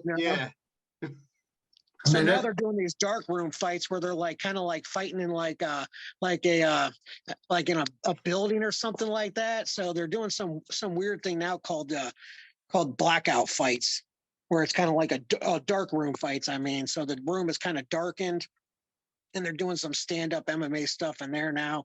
So they're always trying to do some new stuff, but they always are like, I think people think they're not that skilled there. There's guys like just at like any other MMA event. You got guys that like are looking to turn pro. They're going to be going pro, and then you got guys that have no business being in there on these shows that it's just a regular show. And it's the same thing with street beefs. You have guys that are super skilled, and then you have guys that probably shouldn't be in there. Well, and that's really kind of goes back to what I was talking about with Crazy Willies when I would go up there and watch fights. That was the same thing. Like you saw guys that were getting ready to go, either they were pros getting ready to go to the next level, whether it be WEC or whatever, or they were amateurs getting ready to go pro. And fortunately or unfortunately, I'm still not sure, they would still have the guys that they would pull out of the line. Like I said, hey, we need somebody who weighs 170 pounds that wants to fight. And there would be a guy who, face tattoos and be like, I'll do it. But it was one of those things. I kind of thought lesser of street beefs, but then I started watching and I realized that like a lot of these guys are skilled. And almost, and like you said, how much of the street beef stuff is actual beefs? Like we're settling it here. Yeah, me and this guy have a problem. Probably a super small percent. Like I'd probably say like 5% of them are actual, where there actually are beefs. Really, it's just people sign up and you don't know. This is the scary thing. This is what's kind of like scarier than a regular MMA event. Like when you're going to set up a fight for me, Butch, I know who I'm going to fight on this date. When I sign up for street beefs, I just put my weight, my walk around weight, and they match you up on a sliding scale of 10 pounds up or down. And they just try to get you a matchup with the closest experience possible. So you don't even know who you're going to fight when you get down there. So like, that's kind of scary to an extent. People get scared when they know who they're going to fight, let alone not knowing who they're going to fight. And there was a guy from Australia that showed up one time. He flew in and fought. He was from freaking Australia, man. I was like, what in the hell? So like, that's kind of the scary thing, is it's a sliding scale. And then they basically like, they get you together and be like, all right, MMA guys go on this side, boxers go on this side. And then they just start matching them up right then and there. And they just, just look at you and be like, what weight, how much do you weigh? And what's your experience level? They ask you some questions and they try to find someone that's close to his size and be like, all right, you two are fighting each other. Go sign your names up on the sheet over there. And that's it. That sounds like a couple WVGO matches that I had. Yeah. Right. I totally recommend people, like, I think if you really did want to be like a big time UFC fighter or something like that, I really think you should do Street Beefs, because when I was fighting, I was like in the top 5 in the world at my weight class. And the only people that ever recognized me back in the day were like these Canadians that would come down when I moved back to Erie and I was running the Champ store. There were a lot of jiu-jitsu guys that would come down from Canada and shop, and they would recognize me from fighting on TV. But no one else recognized me. I get recognized all the time for Street Beefs. I was trying to buy a motorcycle and I went to look at a couple motorcycles, and this guy was like, hey, I know this is a weird question, but do you fight in Street Beefs? Because you look familiar. I'm like, yeah, I fight in Street Beefs. And then they want pictures, and I've had people stop me in round 1 when I'm playing games with people and stuff like that, or bowling, and they recognize me from Street Beefs. It's like I've never been recognized more times in my life than from Street Beefs. So everybody is watching Street Beefs. Everybody. It's crazy. So if you want to get a fighter super popular and have a name to like go do something like in the UFC or something, they should be fighting in Street Beefs, because they get so much attention. If you fight in a normal show, like how many views it's going to have, like what, 400 or 500 views if you're lucky. Yeah. Street Beefs is getting thousands and thousands and millions of views. Like that fight is going to be seen all over the world, and it's going to hit 1 million views easy. My fights were like 30,000 views like in 24 hours. Like, it's crazy. I mean, what's his secret to getting those views? Like, is it just, have they been around for, like, honestly, like, this might be the best infomercial for Street Beefs ever. Cause like, I'm a fan now. Like, I'm like, what have I been missing? Right. Like, honest. And I'm not joking. Awesome, dude. You guys should really go down there. Like, they do grappling matches now. They do combat jujitsu. Like, you can do whatever kind of fight you want to do down there now. I'm quietly a fan. They've got an amazing TikTok presence, and I feel kind of dirty talking about, like, I have a TikTok account and that I watch that stuff. But they have an amazing TikTok. Their social media. Yes, yes, they have more followers than the UFC. It's crazy. And it really is. It's amazing how well they do it too. Like, the videos that they cut, the way they put everything together, it makes it super intriguing, and you want to watch more. And I remember the first TikTok that I watched, I immediately liked it. And then I went to their page just to watch. And then I spent 45 minutes watching 1 minute or 2 minute clips of fucking Street Beefs. I feel like the old guy that, like, their kids are listening to music and they're like, what's wrong with you, Dad? Like, I'm like, what the fuck? Like, what's going on? I also don't have a TikTok, so I don't know anything about this stuff, but like, yeah, I feel like I'm lost. I thought I was on the same page with you guys until you guys started talking about this, and it all fell apart on me. I got some research to do, and I mean it in the nicest way. It's just like, and quite, I'm going to be honest, I don't watch UFCs either. Like, I know that, obviously know what that is, but I didn't even know this Saturday the John Jones fight. I was picking up. Yeah, it is. Yeah. It's the 4th. Yeah, I was just kind of figuring that out today, which I will watch that. But I mean, like, man, it's I need to get up with the times, because honestly, not like I did not expect this when you guys started talking, and it's like, where have I been? Like, this sounds exciting, and the fact everything you said sounds positive. It also reminds me, it's got that touch, which I think is maybe another reason you like it, Dan, is it's got that touch of old school to it, where I got into MMA because I wanted to be the best street fighter. I never looked at it as a sport. I just wanted to, like, be able to beat everyone up in a street fight. And Street Beefs, like, we're literally fighting in the dirt. You know what I mean? We're fighting in some, like, there's like the first fight, there was like wood chips on the ground and shit like that. I mean, it just made me feel like we're just going to, like, do a street fight. I loved it. Like, that is, like, I love it. It's the best. It's the best thing, man. I love it. I wish I would have did it when it first came out. Well, let's try to figure this out, because this is a good point, and I use you as an example for the years. What is it like? And take this the right way. You're an unusual human. Like you're very unusual. You, and when I was saying earlier, like you're kind of the David Goggins of our sport, like you kind of are in a weird way now. Cause when I'm thinking like, you do love the dirty, the gritty. You love competing. I remember Oh, I before love to too that street like, fight. I love to street fight. I know you guys will believe me, but a lot of people think this is crazy. Like I've been in, like I usually say like 400, 500 street fights, but it's really probably been like 700. Like well, I've really been in that many street fights. I love to street fight. I love Well, it. that makes your record that, I mean, you've had more fights than Hickson had then. Oh, yeah. I mean, I used to fight every weekend, multiple times a weekend, man. I've been stabbed. I've been hit with baseball bats, man. Like, dude, if it can happen, it's happened to me. It's nuts. I've been shot at. And you love that. You love that. Like, Dude, like it's so much fun. Yeah, it's so much fun. yes. Can you tell me why that's so much fun? Because that doesn't sound fun at all. I just like, Yeah. I don't know. It's just the adrenaline rush you get from it is just insane. It's just insane, and it's just, you just don't know what's going to happen. You know what I mean? I mean, I've been jumped by tons of people, and like just shit is wild and crazy. You just don't know. You just got to react. It's just fun. It's a blast. I remember because I would read stories, like you'd post stories on Facebook, and I'd read your post, but it would be like, I just poured coffee in some guy's face and whooped his ass, and I'm like, and a lot of people would be commenting like, you're full of shit, like you say that, and I'm like, no, this dude does this shit. This is what he does.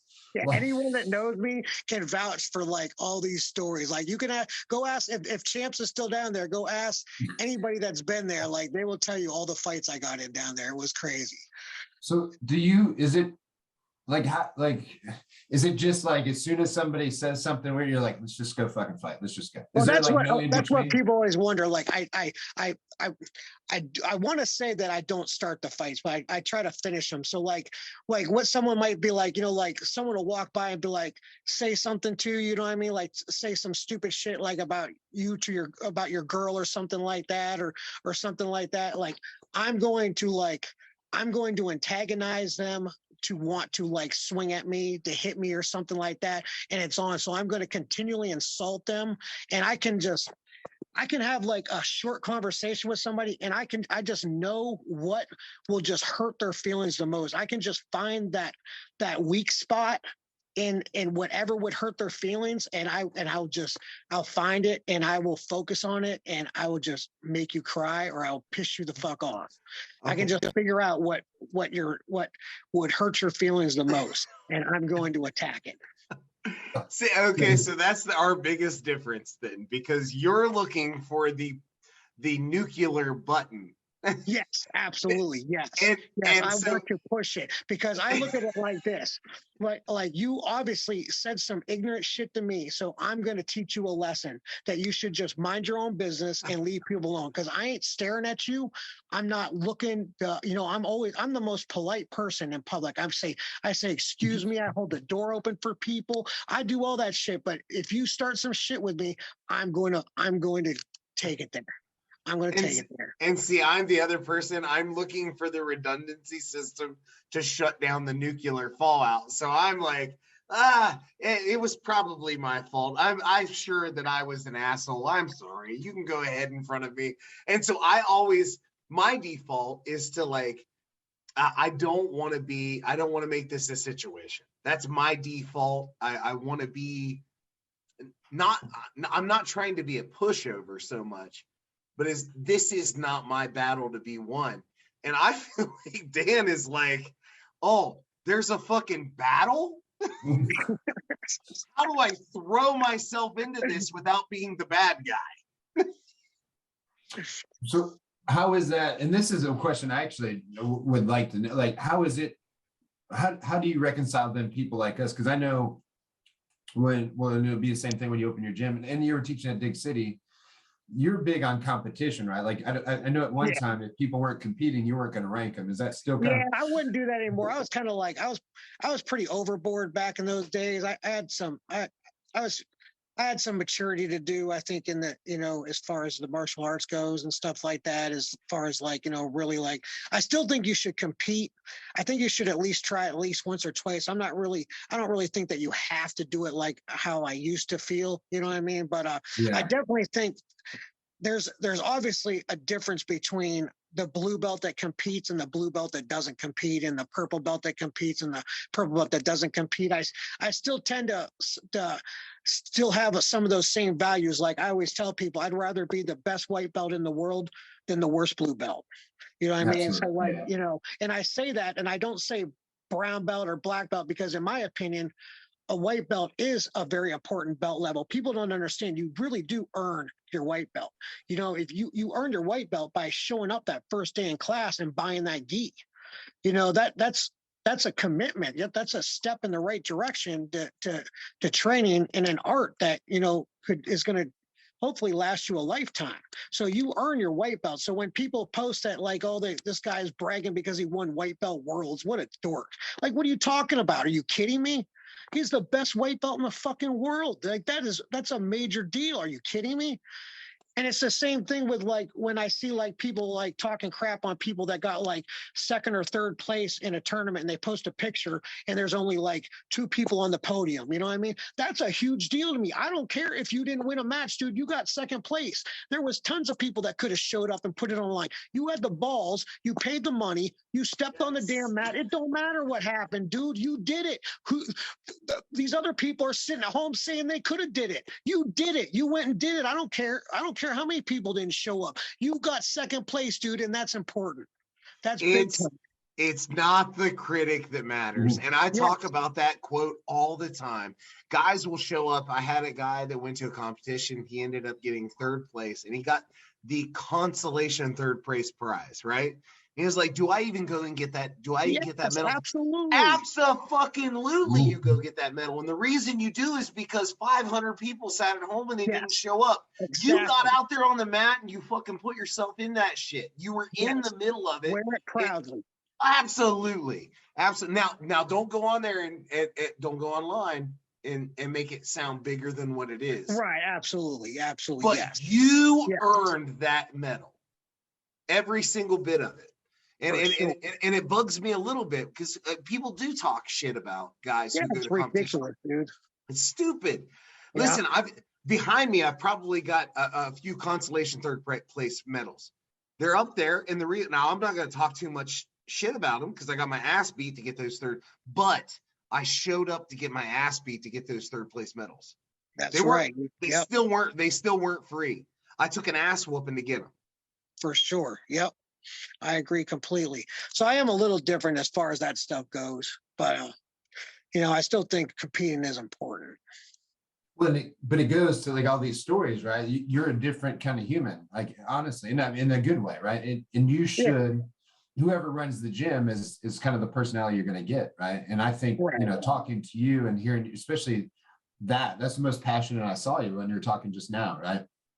So I would think if I knew if I'm signing up for Dan Swift's gym, here's what I got. Right? This is, and he expects certain things from me. And like you said, we all kind of change over time. But I mean, you test yourself, just like I said, like when I'm using this comparison, David Goggin, he uses that suffering to test his mental stability, to test his fortitude, to test all this stuff. That's kind of your thing. That's why I'm assuming you love to fight. Like that's you're testing your human potential all the time, right? And you're also testing somebody else's human potential. Like, you think you're tough? Well, let me show you how tough you are. Let's find out. And it's a different thing, man. And I love it. Like, this is what I'm saying. Like, this to me is highly entertaining because, that's not me anymore. I'm probably like just a vagina. I'm like, whatever. Those days are long gone for me. I'm like, I just want to see my kids. Hopefully they're doing okay. Like I don't want to get stabbed or shot today. We'll figure that out some other day. Now, but speaking of like, so what has there been like an injury that's been bad? Like I've never been stabbed or shot at or anything like that. What's that like? Is that oh man, I've had a few things that happened to me really bad. Man, I mean, I got hit one time. there's this kid at this local school, and he was like a skateboarder, just like a, just like a dork, mind his own business. And this other school drove up and like jumped out and like jumped him in the outside his school and beat him up. And I knew the kid really good, and he was just an innocent kid. And then I went to a party, and I saw this one dude in there kind of before the party was started. He was bragging about doing it. So I beat the shit out of the fucking kid. So I just beat the shit out of him because that was that was one of my friends. And then we decided to go back when the party was kind of kicking. We were going to kind of finish the job, kind of do some more damage. And this girl that was driving the car we were in parallel parked, and they must have been ready for us because as soon as we pulled up, man, like 20 dudes came out with bandanas across their face with baseball bats, and they just pounded the lights out of this car, man. They beat our car down, like destroyed it, broke all the windows. They started hitting me with baseball bats through the broken windows, and I just felt trapped. So I opened the door and I shoved my way, and I just started running, and they were all chasing me. And the last thing I remember is I just ran through some old lady's like screen door, and I think I just fell in her living room, and I woke up in the hospital. I couldn't remember where I lived or nothing. And my friends, luckily, they said that was the best thing I could have did because they wanted to kill me. So they chased me and they left them alone and got, they were able to get out of the car and get away from there. And, the car was totaled, it had to be towed. I mean, it was destroyed. And, I didn't know where I lived for a couple of days. And I spent a couple of days in the hospital from those baseball bats. What happened to those people? Like, did anything? Well, I ended up being friends with the one guy that did most of the baseball bat to me. He did some time in state pen. He robbed a restaurant at gunpoint and stuffed everyone in the freezer, and then got out of jail and kind of turned over a new leaf. And like he came up to me in Champs and he's like, "Hey, remember me?" And I'm like, "Whoa, dude. Whoa." Like, I'm like, "Are we about to throw down or what?" Because the last time I saw you, man, you were hitting me with a fucking baseball bat. You know what I mean? Yeah. And he apologized for it. And he said he got some mats at his house and wanted to know if I'd train him in jujitsu. And I was like, "Oh man, this sounds like a setup." And and we ended up becoming friends and shit like that. So like, we just let bygones be bygones, and that was that, for that situation. That's also not normal at all. Like that's, I know, he ended up turning out to be one of my good friends too. You know what I mean? So, it's kind of crazy. What is it like? This is probably a dumb question, but I'll never know. Well, hopefully I never know. What's it like getting hit with a baseball bat? Is it awful? Oh man, yeah, dude, it's terrible. I mean, luckily it wasn't like a swing. He was like shoving it into the car and hit me with the very end of it. I didn't get a clean shot. I'd probably be dead by now. You know what I mean? If I got hit like that, but luckily it was only getting hit in the head and the arm and the shoulders. And I just remember the glass falling on my head and cutting my face open. And that was crazy from the car, from the windows shattering. Do you have any lasting injuries or like head trauma from all these fights, or not really? Are you one of the lucky people? I suffer from CTE. Actually, it's really bad. It's like terrible. I was part of a study that was held at the Cleveland Clinic that it's kind of a world-renowned study because it's like one of the biggest studies ever done on CTE. So I was part of that. And, they did a bunch of brain scans. I had to do all these memory tests. So my short-term memory is really crazy bad.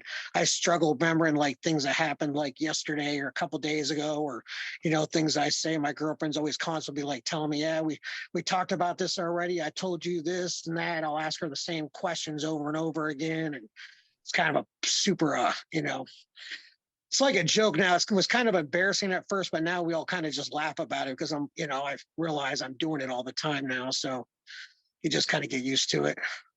Yeah. And I like that's the problem. I boxed and did some stuff, and I have that probably not to your degree, but the same. So I have to email myself all day. Like my job is if I go, I work in the medical field, and if I go in the office, people tell me all day, "Hey, I need you to do this, need you to do that," but it's in passing. Right. So ideally I'll remember that, and then I'm just supposed to do it the next day. Like I need you to call this person, or this needs done, or this patient's here, this. But like I have to tell everybody, I'm like, hold on, and then I'll pull my phone out and I email myself everything they just said, and I got to tell them why. And I kind of joke about it. It's like, yeah, I used to get punched in the face, and like I don't want to forget. Like if you want me to get this done, Right. I've got to send myself an email, and then at night, like when I open up my phone here in a second, I'm gonna have a 20 some emails or more of all these just little notes all day, and then I've got a little notebook in front of me, and then I'll make sure I get that stuff done. So I'll pull out my computer, do all the stuff I'm supposed to do, and then check it off the list. And it's a workaround for that, right? It's not the best thing, but that way I also don't have excuses, because like nobody cares at my job if I don't get things done. Like if I say, well, I've got head trauma, they're going to be like, okay, well, I'll just use a guy that doesn't. Right, Like, exactly. They're not really concerned with that. Yeah. You know what I'm saying? So that's my, it's a workaround. And the same thing happens. Like me and my wife argue about stuff too that I said, and she'll screenshot stuff all day, because I'm like, you never said that. You 100% never said that. And then she'll be like, oh really? Bam, boom, here it is. I'm like, oh well. And I should know better. But that's the downside. I hope, and probably the same for you. I don't have any other issues, meaning that it's not affecting my personality, and other than just being forgetful, hopefully I'm not any worse off, for whatever else that happens, but fuck, I'm only 46, I guess 46. So hopefully it doesn't continue to get worse, but unfortunately it will, because now I'm old, right? Old age also makes it bad. Maybe I need to get on some of those neuro gums or something. I don't know. something to have some kind of, I think some kind of brain, Yeah. brain stuff. It's kind of expensive though, but I don't know if it works very good. Well, that's the problem. That's the thing. I have ordered it before and I didn't see a noticeable difference, and I'm assuming it takes a while. And I'm That's like, good to know. is this placebo or not? I'm not spending $80 a month for this stuff, and I Right, don't know if it's working, right? Like that's a lot of money. So yeah, if anybody out there wants to give us free stuff, all three of us will take it. For sure. Well, and that's the big thing for me, is like it's all placebo until you're paying me, and then it's amazing. Yes. Right. Yeah. Then it's going to be the best thing ever. So, we're just throwing that word out there, huh? So anyway, Alpha Brain, if you want to, Alpha Brain, that's what it's called. That's it. That's what it's called. Yep. Yeah, they got a lot out there, and that's the funny thing. Sometimes they'll take stuff, if they give me energy. I don't know if it ever does anything to actually help my memory, because you can't tell. Honestly, I don't know how you would tell, right? Like, because I could be like, oh, I remember that today. Well, what if I remember that anyway? I don't know. I'm just the most, when it comes to things working, I am the most skeptical person in the world if it could be placebo, also because I'm probably one of the cheapest people in the world, and I don't want to spend money, on myself. But speaking of that, like I'm looking at your shirt over and over, Dan, so you got that Dig City. Oh yeah, I got the on. Dig City shirt on. Yep. Yeah, Mike and Michelle gave it to me. Yeah, so why don't you guys talk, because Gary used to have, he had something to do with those people in that area, right? Well, I'm gonna tell you that I love Mike and Michelle more than anybody in Athens County right now doing jiu-jitsu. They're my favorite people. After I left, we moved to North Carolina, and after I left, obviously Bobcat closed down, and my guys didn't have anywhere to train.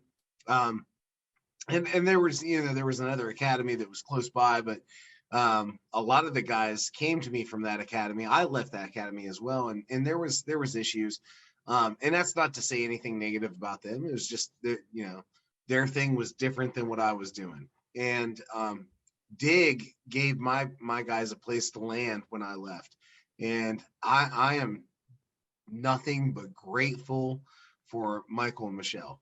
They took my guys in. My guys love them. Everybody that I trained with back in Ohio loves them, that trains with them now, and I've got nothing but great things to say about them. So I couldn't agree with you more. I agree with you 100% for sure. How did you end up down there, by the way, Dan? Another work trip, or? No, I was on a dating app, and I met my girlfriend on a dating app, and she lived in Logan, and we started getting serious. So when I go down there and see her, I needed a place to train, and their gym is about a half hour from her house. And, we took her kids there to do jujitsu. So I was kind of looking at a place to take her kids to do jujitsu, and that seemed to be the best place. I called them, and they answered all the questions correctly, and they sounded good. And we took them to jujitsu class, and then one thing led to another, and then I started training there and helping them out, and we just got along really good. How were those Logan, Ohio women? Oh man, I got the best ones. Now she's an Erie girl. Now she moved up here to Erie now. So we bought a house and everything's going good. Is that where your wife's from, Gary, or no? So me and my wife both worked in Logan. So we worked in Logan, Ohio. So I'm not exactly sure what part of Logan she was at. She was actually in the town of, the city. Yeah, she was on East Hunter Street. She lived on East Hunter Street. I know that place. I've been there. Yeah. But yeah, so we worked in Logan, and it's a beautiful little city. You got the Hocking Hills. There's the old man's cave. Is all the natural resources that are there as far as like hiking, canoeing, and just outdoorsmanship kind of stuff is amazing there. So and maybe I'm being a bit of a homer now, but like it's a gorgeous place to be. It's a wonderful place to be. Except for that one time, Gary, that we went to Lake Logan and it's a dry county. I'll never forget that, because I'm like, what? You can't take alcohol on the lake? What are you talking about? That doesn't make any sense. No, like, why do you go on a lake if you can't drink? Like, it didn't. I was already committed, so I had to go. But like, and we had how many people we have on that boat that could drink? Well, we had a bit of a workaround. Yeah, you came and picked me up. We had a bit of a workaround. You couldn't get on the boat with alcohol, but after you were on the boat, if you pick somebody up down the lake a little ways, you figured it out. Yeah, I still I literally just was talking to my wife about that the other night. I don't know why, but I was like, you remember that time? Like, we were in a city or a county or a place that was like dry. Like, why is this still a thing? I was like, it doesn't even make sense. And like, she's like, yeah, I remember that. Why would they do that? I was like, house people just don't like fun, man. It's like Footloose. You can't dance. They didn't want us to drink out there. It makes sense. But other than that, I know two great people that have been there. That's the only other thing I know about it. But I guess we just can't go there and have a drink, I guess. Or is it just the lake, Gary, or do you know, or do you guys know? They are a dry county. Logan at least it's a dry city on Sundays. So you cannot buy alcohol at all on Sundays. And then I'm a little ignorant, but didn't Jesus like wine? Can you drink? I mean, I'm not the best person. It must not have been a Sunday that he turned water. It was a Saturday wedding. That's what I'm saying. I'm not the best person for religious stuff, but I mean, I'm still confused about all this, I don't understand it either, but I know it's dry. You cannot buy alcohol on Sunday. And then I think there's only, to my knowledge, there's only one liquor store, and that's at the Kroger's in Logan. Yeah, they definitely have liquor there. That's the only one. Coincidentally, back in the old, just to bring it full circle, the old KFC days, it was a dry county up there too. Because I remember we'd always want to party afterwards, and sometimes some places where you couldn't drink, and it was annoying, right? Because we're young and we want to drink and have fun and celebrate, and then you had to go somewhere else and then sneak it back, and all those good times. I remember too, it brings up a story too. Like, I remember one of our fighters had got a big cut on his eye. And of course, we didn't do anything. I think we probably super glued it. That's what you do when you're young. And but then we did get alcohol, and then alcohol thinned your blood, so that just caused his eye to continue to leak. And it looked like somebody got murdered in the hotel room because he slept, and the blood was all over there. When he did drink. All those fun stories that I kind of remember. But some crazy days. But Dan, who are you? Are you still affiliated with anybody on jiu-jitsu wise with your new gym? No. Last person I was affiliated with was the George Rogel guys, and they kicked me off the team when I got arrested. So I've just been doing, just been on my own, Yeah. just doing my thing. Do you like it better that way, or what's your? I mean, I don't know, man. I really did. I mean, I got tattoos with John Stutzman's logo and George Dragell's logo on the back of my calves. You know what I mean? So I'm like, what the fuck, yeah. And I was definitely one of their more loyal. I think I was one of their, loyalist teammates. But I mean, I stayed the night at George's house, and so I mean, we were pretty good friends, I thought. So it all kind of came to me as a shock. So but I don't know. It's cool. I mean, I'm fine by myself. I don't give a shit. You know what I mean? It's whatever. I don't care. So you don't have to get into all this stuff, but do they not ever take that away? Because I know in West Virginia, there's George Euler, who Gary and I know, and he got kicked off their team as well, I guess. And, I don't want to speak for him on here, but it's like same thing. He's got tattoos of, I mean, it's the same, and I'm sure it hurts his feelings, and it's a little awkward. I mean, is it not? Like they don't like reconsider that stuff. I don't know, and I don't want you to get in anything weird. After I found it, well, they really went about it really shitty, in my opinion, because I found out I was kicked off the team by reading an article on like the underground MMA.tv or something like that. So I was like, what the fuck? What are you talking about?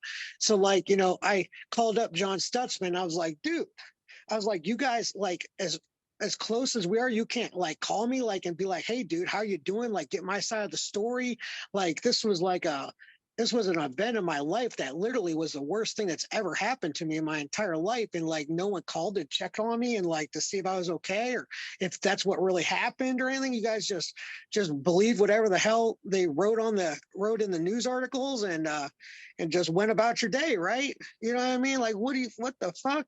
And he apologized and said that wasn't the right way to handle it, and said he should have called and this, that, and the other thing. But what's done is done. You know what I mean? I mean, if they apologize to me right now and welcome me back on the team, I wouldn't accept it. So, it's whatever. You know what I mean? I totally can understand them wanting to kick me off the team because they do it for a living and they make money off this. So I can totally understand that, you don't want someone with those types of charges being associated with your gym. I totally would understand that. So that's why a phone call would have been fine. I would have understood. Well, but, and I don't want to ask you because I've been dancing. I really don't care. I'll talk about it. I don't give a shit, dude. It don't matter to me. I'm an open book, dude. I don't hide nothing. I just tell it like it is. I don't give a fuck, dude. It doesn't matter to me. I don't got a gym to worry about. I don't give a fuck. Well, if you want to, you can. I'll be honest with you. I danced around it a little bit because I do know, but I'm still the same thing. Just like I said, street beefs. All I know is what I read. And also I know an interview afterwards where you said everything was fine. And that's what I've heard, that most of those charges were BS. Is that correct? All of them were BS, dude. It was total BS. The whole thing was total BS. Man, it's kind of hard to explain because I mean it's really a long story that I don't know how much time we have because it really goes to some serious crooked ass cop shit. So if you let me do this. Let me start off. Gary, do you know anything we're talking about, by the way? Not really. No. Let me just start this part off because I also may not know what we're talking about. So let me set it up, and then Dan, you can take it away because I don't know. Okay. All I know is what I saw on Facebook. And it was way back when it had something to do with dogs. That literally is all 2016. I know, right? In 2016, I was on August of 2016, I was arrested and charged with 3 felony counts of animal cruelty, specifically related to dog fighting. I was charged with 2 misdemeanors. One was dog fighting paraphernalia, and the other thing was I don't even know what it was, some sort of I don't even remember what the hell the misdemeanor was. Something like, God, what the hell was it? I don't even know what the hell it was. And I was 14 summary offenses for animal cruelty. So, which are pretty, and rightfully so. So if you read stuff like that, which is I'm sure what happened with them and everybody else, things aren't set up like they're supposed to be, right? Like innocent until proven guilty, right? You read something and then people react, and Oh then yeah, I mean, they said I was running a dog fighting ring. You know what I mean? I yeah. was the one arrested. I was, And a, I I was, remember a, that, like, yeah, because the I day I was remember. arrested, I was by myself at my house by myself. You Oh, know what I I mean? remember this in particular too, because I'm friends with Tom DeBlas, but I remember he weighed in on it, which I was like, oh shit. And he was like, Oh yeah, me and him got fuck into it this over guy. that shit. Yes, exactly. He was like, fuck this guy. Anybody that hurts dogs. And again, rightfully so, right? I think we Right. agree with that, right? But also because you don't take shit, you're like, fuck you, motherfucker. And then I was like, all right, I need to not, my two friends are getting ready to fight. This is not good. So then I'll be honest, I tuned out, not because I wasn't entertained at that at you two, but honestly because you're my friends. I was like, I don't want to see. I'm not like one of those. Like, and I'm not talking shit on my wife, but like a lot of women, for example, they'll get on Instagram and they'll see, like she does this, like her friend's dating somebody. She never heard of this guy. Next thing she knows, she's on that guy's website. She knows everybody that guy dated, everybody that his ex-girlfriend dated, and she's down the rabbit hole, right? Like I'm like the opposite. Like I'm not like, I start feeling a little weird. Like I'm like, all right, like I'm gonna drop out of this because I'm investing too much time in these two people's drama that I don't know about. And you think I'd be attracted to it, and I was when I was younger, but I don't even watch, like when you're saying earlier, like when people, I don't, all this stuff I used to watch when I was younger, like somebody skateboarding, falling off, breaking their leg. If I know that's what's happening, I turn that shit off. Like I'm too old now. Like I don't want to know about that shit. Like, so that's kind of the same deal. I was like, man, I'm tuning off. And then, I didn't pay attention. And then a long time later, I was like, well, he got found innocent of everything. So like, hopefully everybody's apologizing to the guy. And I don't think that ever happened, but this is, you can tell me.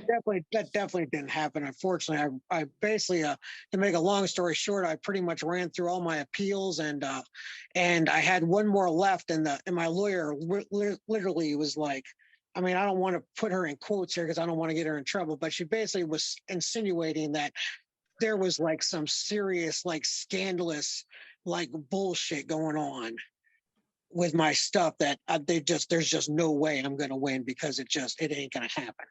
Really? Okay. I mean, it'd just be like, if I won, I would like bankrupt the city because they would have to owe me so much money. Because it was just like total bullshit. They had like no evidence at all. It was awful. It was ridiculous. Yeah. Well, sometimes and again, I don't know the case, but sometimes that's how it goes. It becomes a situation of they want to win, right? They don't want to lose. Rather than made a mistake, or maybe they really believe things at the beginning, but it becomes a game, right? And so then, they just want that win. They just want that conviction rate. They don't care. They don't really care for justice. They don't really search out like actual justice. They don't give a shit as long as they get the win. That's all that matters. So did they want you to plea down or anything, or did any? Well, I told my lawyer that I am taking no deals. So this is kind of like, in my opinion, this is like proof that I'm innocent to an extent. If anyone knows anything about the justice system, they know that there's a prosecution and there's a defense. And if you're guilty, the defense approaches the prosecution wanting to make a deal because, I'm facing like 19 years in prison here. You know what I mean? Like, let's make a deal, right? I told my lawyer, you talk to me about a deal and you're fired. We are not making a deal. I want my dogs back. They're like my family, and I want my dogs back. There's no deal. We are not doing any deals. The prosecution was like blowing my lawyer's phone up for a deal. It was insane. Like the last and final deal they gave me, I was like, I got a job driving semi trucks over the road, and they had like a motion hearing or something like that. And my lawyer's like, look, he's not taking no deals. The judge made my lawyer call me on the phone, and he's like, can you get down to the courthouse like in like a half hour? I'm like, no, dude. I'm like Eastern Pennsylvania. He's like, all right, well, the judge wants to talk to you about this deal. They want to offer you. I said, I told you no deals. He's like, well, the judge doesn't believe me that you won't take the deal. So the judge is going to call you up on the phone. So the judge calls me up on the phone, tells me to raise my right hand. I like crossed my fingers. It was like ridiculous. She made me raise my right hand and like swear over her like dumbass bullshit. And then put the district attorney on the phone, and he's like, I got to offer you, I want to offer you this deal. He literally, so I'm facing 3 felonies, 2 misdemeanors, and 14 summary offenses. He said we would drop it. We would drop all the felonies, and we would charge you with 1 misdemeanor and 2 summary offenses. I would end up doing like a year or 2 years probation. I'd be able to own dogs again. And that was it. I told him to go fuck himself.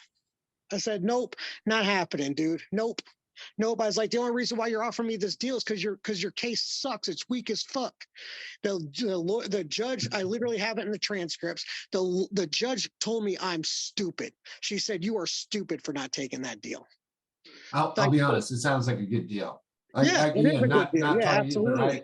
On paper. Yeah, I mean, that's a crazy good deal. Yeah, I mean, friggin', I was facing 19 years in prison, and I'm going to get like, 2 or 3 years probation, a year probation or something like that. Yeah, I mean, that's cake. I literally told the judge, look, I could be facing the death penalty, and I'm going to take this to trial. I don't give a fuck. Here's the thing, and this is where I think me and Dan are probably a lot alike, is that it sounds like a good deal unless you know you didn't do anything wrong. Yeah.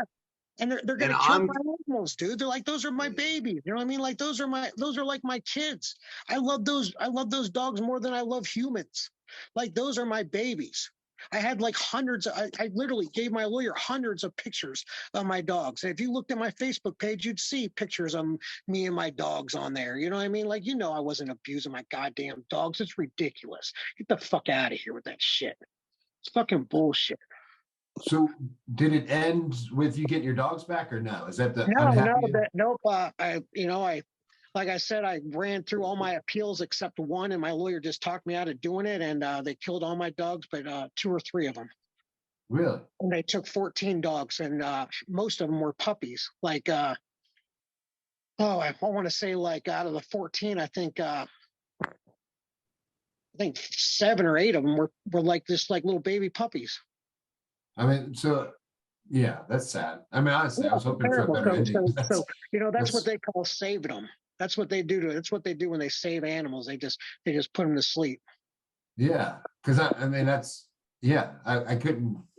Yeah, that's not the ending I was expecting, right? I mean, either way, like, yeah, that's awful. So that, yeah, other than, I mean, obviously, everything's fine on your end, meaning like clearly, like you said, people are like whatever happens, people are whatever, but like the point that they're calling you, everything worked out, shows some degree of you being okay on your side, right? But them still killing I don't want to animals. say I'm okay because I lost animals that I would have gave my life for, which I literally, if I was facing the death penalty, I would have took the needle in the arm if they found me guilty. I wouldn't care. Like I showed the same loyalty those dogs would have showed me. You know what I mean? And so I mean, as far as that goes, I mean, I'm definitely not the same person after that's happened to me, for sure. I mean, I can get through life just fine. I'll live, I'll survive, you know what I mean? But man, you know what I mean? I still cry to this day, I'll break a tear thinking about my dogs and stuff like that. Well, just for people that have never been through that process, I've been through like a case on my side, different thing. And then I had a friend, and I'll do my best to explain these two, because one, I'm not allowed to talk about like the thing that happened to me, and then kind of my other friend, he's obviously, I don't want to talk about his, but I'll talk about my thing first, just so people know. Is like, I got sued for some complete bullshit. It was something said out over the internet, which you ever read the internet? Like it's pretty crazy. But the problem was, my lawyer's like, dude, you're going to spend more money fighting this case. You should just give them 10,000. I was like, dude, and I had the same attitude as you. I was like, you know what? You tell them, I'll give them a fucking dollar. but my lawyer was a pussy because all those guys are friends, right? Like even the guy Oh, yeah. that was suing me and he's trying to keep face. He's like, no, I can't tell him how to do that. Like, I can't do that. I'm like, yeah, you can. Like, you're my lawyer. Like, you told me it's bullshit. It's bullshit. This is what we're gonna do. And he didn't. So like the point, you know, mine didn't end so good either. But so my point would be somebody that would say, well, if I'm innocent, I'm gonna do this, but not really. When you've got people telling you, look, if you fight this case, it's going to cost you almost as much as they're asking you. Oh, yeah. So It cost me like $60,000, dude. Yeah, none of us, all of us are dumb fighters, right? No offense, but we're dumb, right? We don't have that kind of money laying around, and that's going to hurt me financially for a long time, and is what it is. But and then my friend, I had another friend in a different situation, totally different, but you know, they were throwing everything they could at him to scare him. So he was up for like 99 years in jail. So when they offer him such a plea thing, somebody would say, well, if you're innocent, why would you take that? Have you ever been told that you might spend 99 years in jail? Yeah, the risk is never worth it. You know what I mean? They give you such a deal that the risk is just not worth it. Absolutely. And that's 100% what they do, right? So then you're at that point, your lawyer is going to tell you and your family is going to tell you, look, man, just take that deal, because if you don't, you know, 99 years, that you'll never get out. We'll never see you again. And then you've got to make these decisions that unless you're in that, you don't know what that's like. Everybody that's not in it would be like, well, man, if I'm in, I'd fight it to the death. No, you would not. I've been there. You would, like, my situation is different. I wasn't facing jail. I was facing financial problems, and I still folded, but I also folded because my, you know, the legal representation around me. But my friend, I get it, because to this day, people be like, well, he clearly is guilty. And I'm like, look, I don't know, but he's my friend, and I trust my friend. I just know if I was offered the same thing, and then you got to go through trial. And once you go to trial, you don't know what people are going to say. Plus, you got a lawyer telling you, like, man, this is a pretty good deal, man. You should take it. And it is. Yeah. If you're facing life in prison versus just taking some plea deal. And that's why they do that, right? That's 100% why they do it. They give you the worst case scenario so that any plea is good. And they win. Anytime they charge it, they always usually throw the book at you. So when they work a deal, they drop them. You know, if you're charged with 10 things, they're going to drop 5 or 6 of them. So yeah, that sounds really good. You know what I mean? Yeah. You know? Yeah. And it is what it is, right? And so, like, you know, you can't, yeah. Anyway, it is what it is, right? Like, it sucks unless somebody's been through that. So that's my point, is that, you know, the bottom line is, you know, unless you've been through all that stuff, you don't know what it's like, and it's a horrible situation. I just learned through the process that anybody can accuse anybody of anything, and then you've got to fight it, right? And so it's not totally innocent until proven guilty. You're 100% guilty until you prove yourself innocent. Yes. And then most of the time, even when you prove yourself innocent, nobody remembers that part. They remember all the headlines that said, hey, so-and-so did this. Right. And a lot of times it never the same headlines don't come through that say so-and-so was found innocent. Because it's not juicy, right? Exactly. Yeah, so it is what it, and that sucks. And I would say that is why we need to bring back trial by combat. Yeah. Well, mutual combat, right? We talked about this not long ago, right? It would solve a lot of shit, right? And maybe part of this is me being facetious, but it really would. Like, if you've got shit with me and I've got shit with you, then let's settle this like men. I have no problem saying that you want to fight or whatever, but there's a lot of things that go on where it could be settled by ourselves.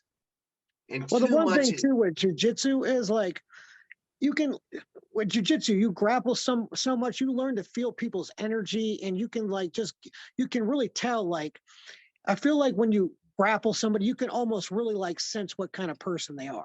You know, it's weird. You have like another sense to it. And anybody I feel like that's ever had me around their gym or anything like that would know that those charges are fucking bullshit. You know, I mean, freaking, you know, Just like, for example, Mike and Michelle, you know what I mean? Me and them got along fine. I don't think they would ever believe that I did the things that those newspaper clippings, accuse me of doing. I've been at your gym, Butch, you've known me for tons of years. You know what I mean? Like I would think that would be hard for you to believe that I would mistreat an animal and stuff like that. I'm always like never trying to hurt anyone in the gym or anything like that. So I just feel like, anybody that's been around me knows would just know. It's really just whatever.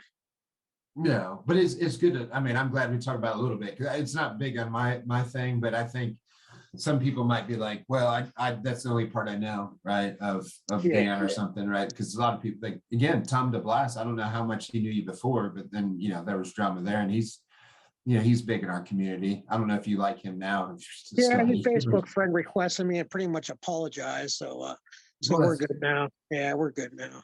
Yeah, well, ironically, he's a very opinionated, like you, Sergey, but he's close to you. Like, he's like, say something, fuck you, right? So I mean, you had two alpha males talking, right? I mean, so it's all fun, Well, it's also easy to hear three little bits of a story, and to try, and I'm guilty of it, right? Like I'll go online and I'm flipping through Facebook, or I'll flip through Instagram, and I see something, and I'm like, oh man, this politician is an asshole. Obviously, he said this thing, and then you read into it and you find out, like, well. They didn't really report everything about it. Yeah, they probably didn't even say it like they said it. or yeah, exactly. It was taken out of context, or right. And everything is lived online, and so you only get clippets of everything in life. It's the same thing if you watch CNN or Fox News, and there are 6 boxes. We're 3 boxes in the screen right now, but there are 6 boxes in the screen, and then it goes to Chicago, and then it goes to LA, and then it goes to the guy in New York, and then it goes to the guy in Louisiana, and they all have 30 seconds to shoot out as fast as they can the thing, whatever it was. And I've got 3 minutes, and everybody gave me 30 seconds to figure out what my opinion is on the case. And it's really not a realistic, it's not realistic of me getting all the information of the story, but it's also not a realistic amount of time for me to decipher what was really going on in the situation. That's true. Well, what's good, it's over, right? So it's and that was a long ass time ago too. We're bringing up stuff that was a long ass time ago, clearly, but at least it's out there. And it sucks that things happen the way they did happen with Gurgel's team, but who cares, right? I mean, right, yeah, it's whatever. Yeah, I don't care. It's cool. It's no big deal. And to mention for I don't know John super well, but he seems like a cool guy. I don't know how many people know him, but excellent black belt that don't know him from Ohio, right? Right. Then he competed for a long time. And did he do MMA as well, by the way? Or yeah, actually, I fought him in MMA. Actually, did you really? Yeah, I fought him. Yeah, at one of Monty Cox's shows. Really? That's pretty wild. Is that how you became friends, or is it kind of?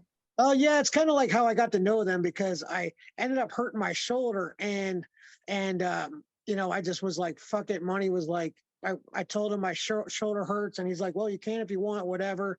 So I went down there, and I still thought I tried to leave without getting paid, and Monty sent me the money. That was like crazy. Like, he sent me my travel money that he agreed to pay me. I thought I didn't fight good enough because my shoulder was hurt, and I just thought I had a bad performance. I didn't think I deserved $100 to go down there and perform like I did, and I ended up leaving, and Monty Cox sent me the damn money. He's like, dude, you never came and got your money. I'm like, yeah, I didn't deserve that shit. Well, yeah, do you know who that is, Gary, by the way? Yes. I'm sure you do. Yeah. That's another, and that's what I like about these podcasts all getting together, because we a lot of times talk about legends, and Monty Cox, for people who don't know, is a legend. He's a manager of, during the time, especially when Pat Milich's guys were on top. He managed all, and he still manages some guys now. He's throwing shows again.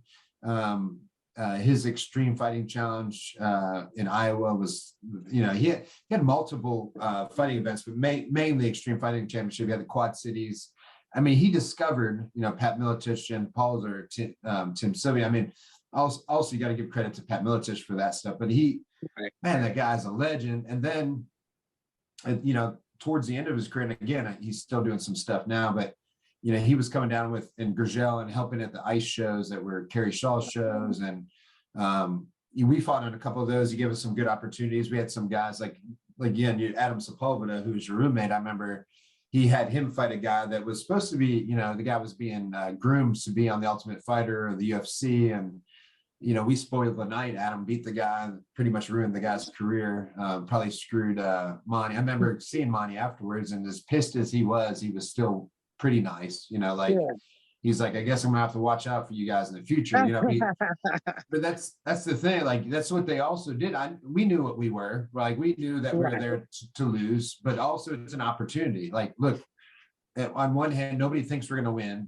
You know, we're supposed to be the loser fighting the hometown hero. Let's go out and show them. And exactly, yep. You're probably 50-50 on those, if not better. You know, and it sometimes was funny. It wasn't necessarily him that did all this, but I'm sure they always would downplay people. But I remember one time our guy, Laramie Johnson, fought Joe Dirksen of the UFC, but it was just funny because they assumed like we were stupid. So I would get these messages from the promoters and be like, and I'd say, hey, you know, like, let me know about this opponent also playing dumb. And they'd be like, yeah, he's not that good. And I'm like, yeah, he fought you like 7 times. Like, and it's like, not that good on the ground. I'm like, yeah, he's a black belt under this guy, you know, like, but I would say it was like a good college team where you save those clippings, you know? Right. And I would bring those emails to our fighters and say, look, they're telling me this guy sucks. They're telling me this guy's terrible. They think we're fucking dumb.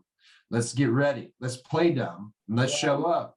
And like, and that's what I would do. I wouldn't be like, hey, I know that guy's good. I'd be like, oh, that's cool. So he sucks on the ground. Okay, well, my guy's a wrestler. You know, I'd play just as dumb. So hopefully, you know, it probably worked out in our favor a couple of times, and we won some of those fights. And but again, my point was, you know, like Monty was always cool, man. And I know it was difficult because I ruined, you know, a couple of his like money makers, and I had to come and be like, hey man, I'm just coming to get my check, you know, and he'd be like, oh, motherfucker, you know, but he'd always be nice.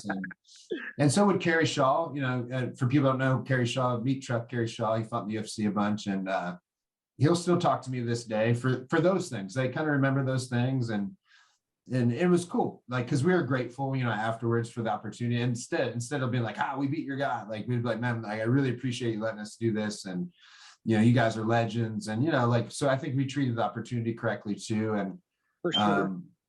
And those guys are always cool. You know, like I know Rich Franklin ref some of those matches down there, which was, you know, that's when he was the UFC champ, you know, so like just to be like, have our fighters in the ring with the UFC champ and around all these legends. Like I'll remember those days that like, I don't think people get to enjoy what we got to enjoy back then. Oh, absolutely not. No way. Not a chance. Yeah, like now those guys are like NBA stars, right? Like, can you imagine hanging out, whether you like them or not, but can you imagine hanging out with Conor McGregor or, you know, whoever, John Jones? Like, it's like very hard to do. But in those days, like you said, you were fighting half of them, like, or they're starting to fight with you at a table trying to sell T-shirts, right? And you're like, fuck you, it's my goddamn table, right? Like, it's a different story like that. It's not going to happen nowadays, right? These guys are like treated differently, and rightfully so. But I think that some of the beauty is like when I get to share these stories, which is beautiful, and same with you and Gary, like I enjoy letting like the new 20-year-olds hear this stuff, because they're like, I can't believe that's how things were, you know, like we did a podcast the other day, and I was saying how, you know, when Hoist came down and I wanted him to be Hoist Gracie, that is, when I wanted him to be my trainer, like I thought I had to fight him, and you know, I went after him and he kicked my ass, and people are like, I get so many phone calls, like people laugh, like, you really fought Hoist Gracie? I was like, well, first of all, it's not really exactly what I meant. That's like, but yes, I like at training, I've trained really hard and he beat me up, right? And they're like, what a dumbass. And I'm like, no, we were all dumb. Like we didn't know any better. Like, it's like, yeah, now that's fucking dumb. Yeah. But you know, it's so funny. And then people really enjoy hearing that. And like, we probably have a million of the story. Like even for all of the great stories you said on today, you've had 1,000 fights. There's 1,000 of those stories out there, right? Like, yeah, right. You know, which is wild. Like, yeah, and I'm so thankful. Like, I also make the joke too, like, you know, because, you know, I think all of us are trying to be humble, but it's like, you know, people are like, I can't believe this happened. I can't believe that happened. And my usual response is, I'm just old, right? And that's partly true because like we didn't know any better. Like I could literally call Hoist Gracie up and be like, hey man, would you train me? Sure. Okay. I'll come down to West Virginia. Like as long as you pay me. Right. Now it'd be like, hey, John Jones or you know, whoever, can you come down? Yeah, send me $20,000. Right. You're like, okay, well, that's not gonna happen. You know, I guess we're not training, you know, like it's a different thing. But like For sure. yes, I'm so thankful. And then I'm also thankful that we have this you know, this podcast because some of these stories, and I still don't know if we did a good job relaying them, but I'm just telling, like when I was there, firsthand knowledge of, you know, you fighting that Ira Boyd, like that was amazing. And like, even maybe, I don't know if it's that show, but I remember too, like Adam Sepulveda too, like, you know, his fighter didn't show up. And then just to the credit that Gary kept saying too, some drunk guy in the crowd said, well, I'll fight him. And then, you know, Adam ended up fighting some drunk guy, right? And then beat him up, but he beat him so easy that he wasn't satisfied. So after, you know, the fight was over and they're pulling Adam off of him because Adam beat him with like a key lock, he was like wanting to beat this guy up because this guy talked so much shit because he was drunk. So he hit the guy a couple of times after the fight was over and got disqualified, right? You know, it's like, so he still lost. That's the ironic thing. If you look at his record, he lost some drunk guy out of the crowd, you know, but that's how things were back then. Like everybody was effing crazy, right? Like it was just a different thing. It's like, and so were the trainers. Everybody was crazy. Everybody's fighting. It was just, I miss those days in a weird way, right? Like it's, you know, I'm, like I said, I'm a different person now too, but like, it's just so entertaining, right? It was just so fun, you know? And out of all of that, you know, again, most of it, every time I tell a story at my gym, it's about you. Like when somebody says something about fighting, I'm like, dude, I knew a guy that fought 4 times in a weekend, fucking kickbox him, you know what I mean? It's like as you said, like your kidneys or liver was shutting down and you did a grappling tournament next day. So I guess, you know, my hangnails flaring up, I should be like, okay, you know, like Dan was there. What would Dan do? That's what we need. We need a shirt that says, what would Dan do? What would Dan Swift do? Yeah, I don't like excuses, man. There is, you know, you should always try, no matter what. Yeah, so I try to do that with everything in life. I try to be the best at everything, even if it's you know, if somebody wants me to be an asshole, okay, I'll be the biggest asshole you ever friggin' met. I strive to be the best at everything I do. So if you want me to be an asshole, I will be the best asshole you've ever seen. Well, and honestly, like not to be, I think that's the best. I'm actually trying. I give the same speech to my kids the other day, my younger ones that are 7 and 12. But I said, it doesn't matter what somebody asks you to do, be the best at it. It doesn't matter, right? Like, and that's how I was when I was young. Like, you know, maybe I sucked at baseball or basketball, but the bottom line in my mind, I was like, I need to be the best. So I spent all off season training, and I didn't want to be the guy that was the last pick. I didn't want to be the guy that I didn't make excuses, right? Maybe I was too, I lucked out, and I was too dumb to know that maybe I was supposed to make excuses because you know, I didn't, you know, and I think that's what my kids are missing and all the kids now because everybody gets a fucking trophy. They don't know what it's like to work hard, you know? So like my kids, when they don't make the team and everybody wants to blame the coach, I'm like, yeah, you're right. Maybe that coach don't like you. You are better than that other kid, but guess what? You're not playing.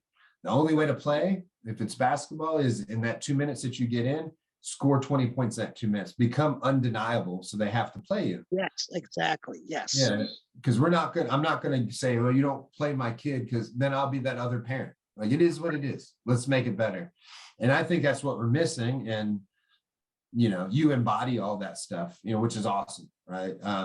So hopefully this podcast, among any other, first of all, I hope it's funny because there's some damn good stories.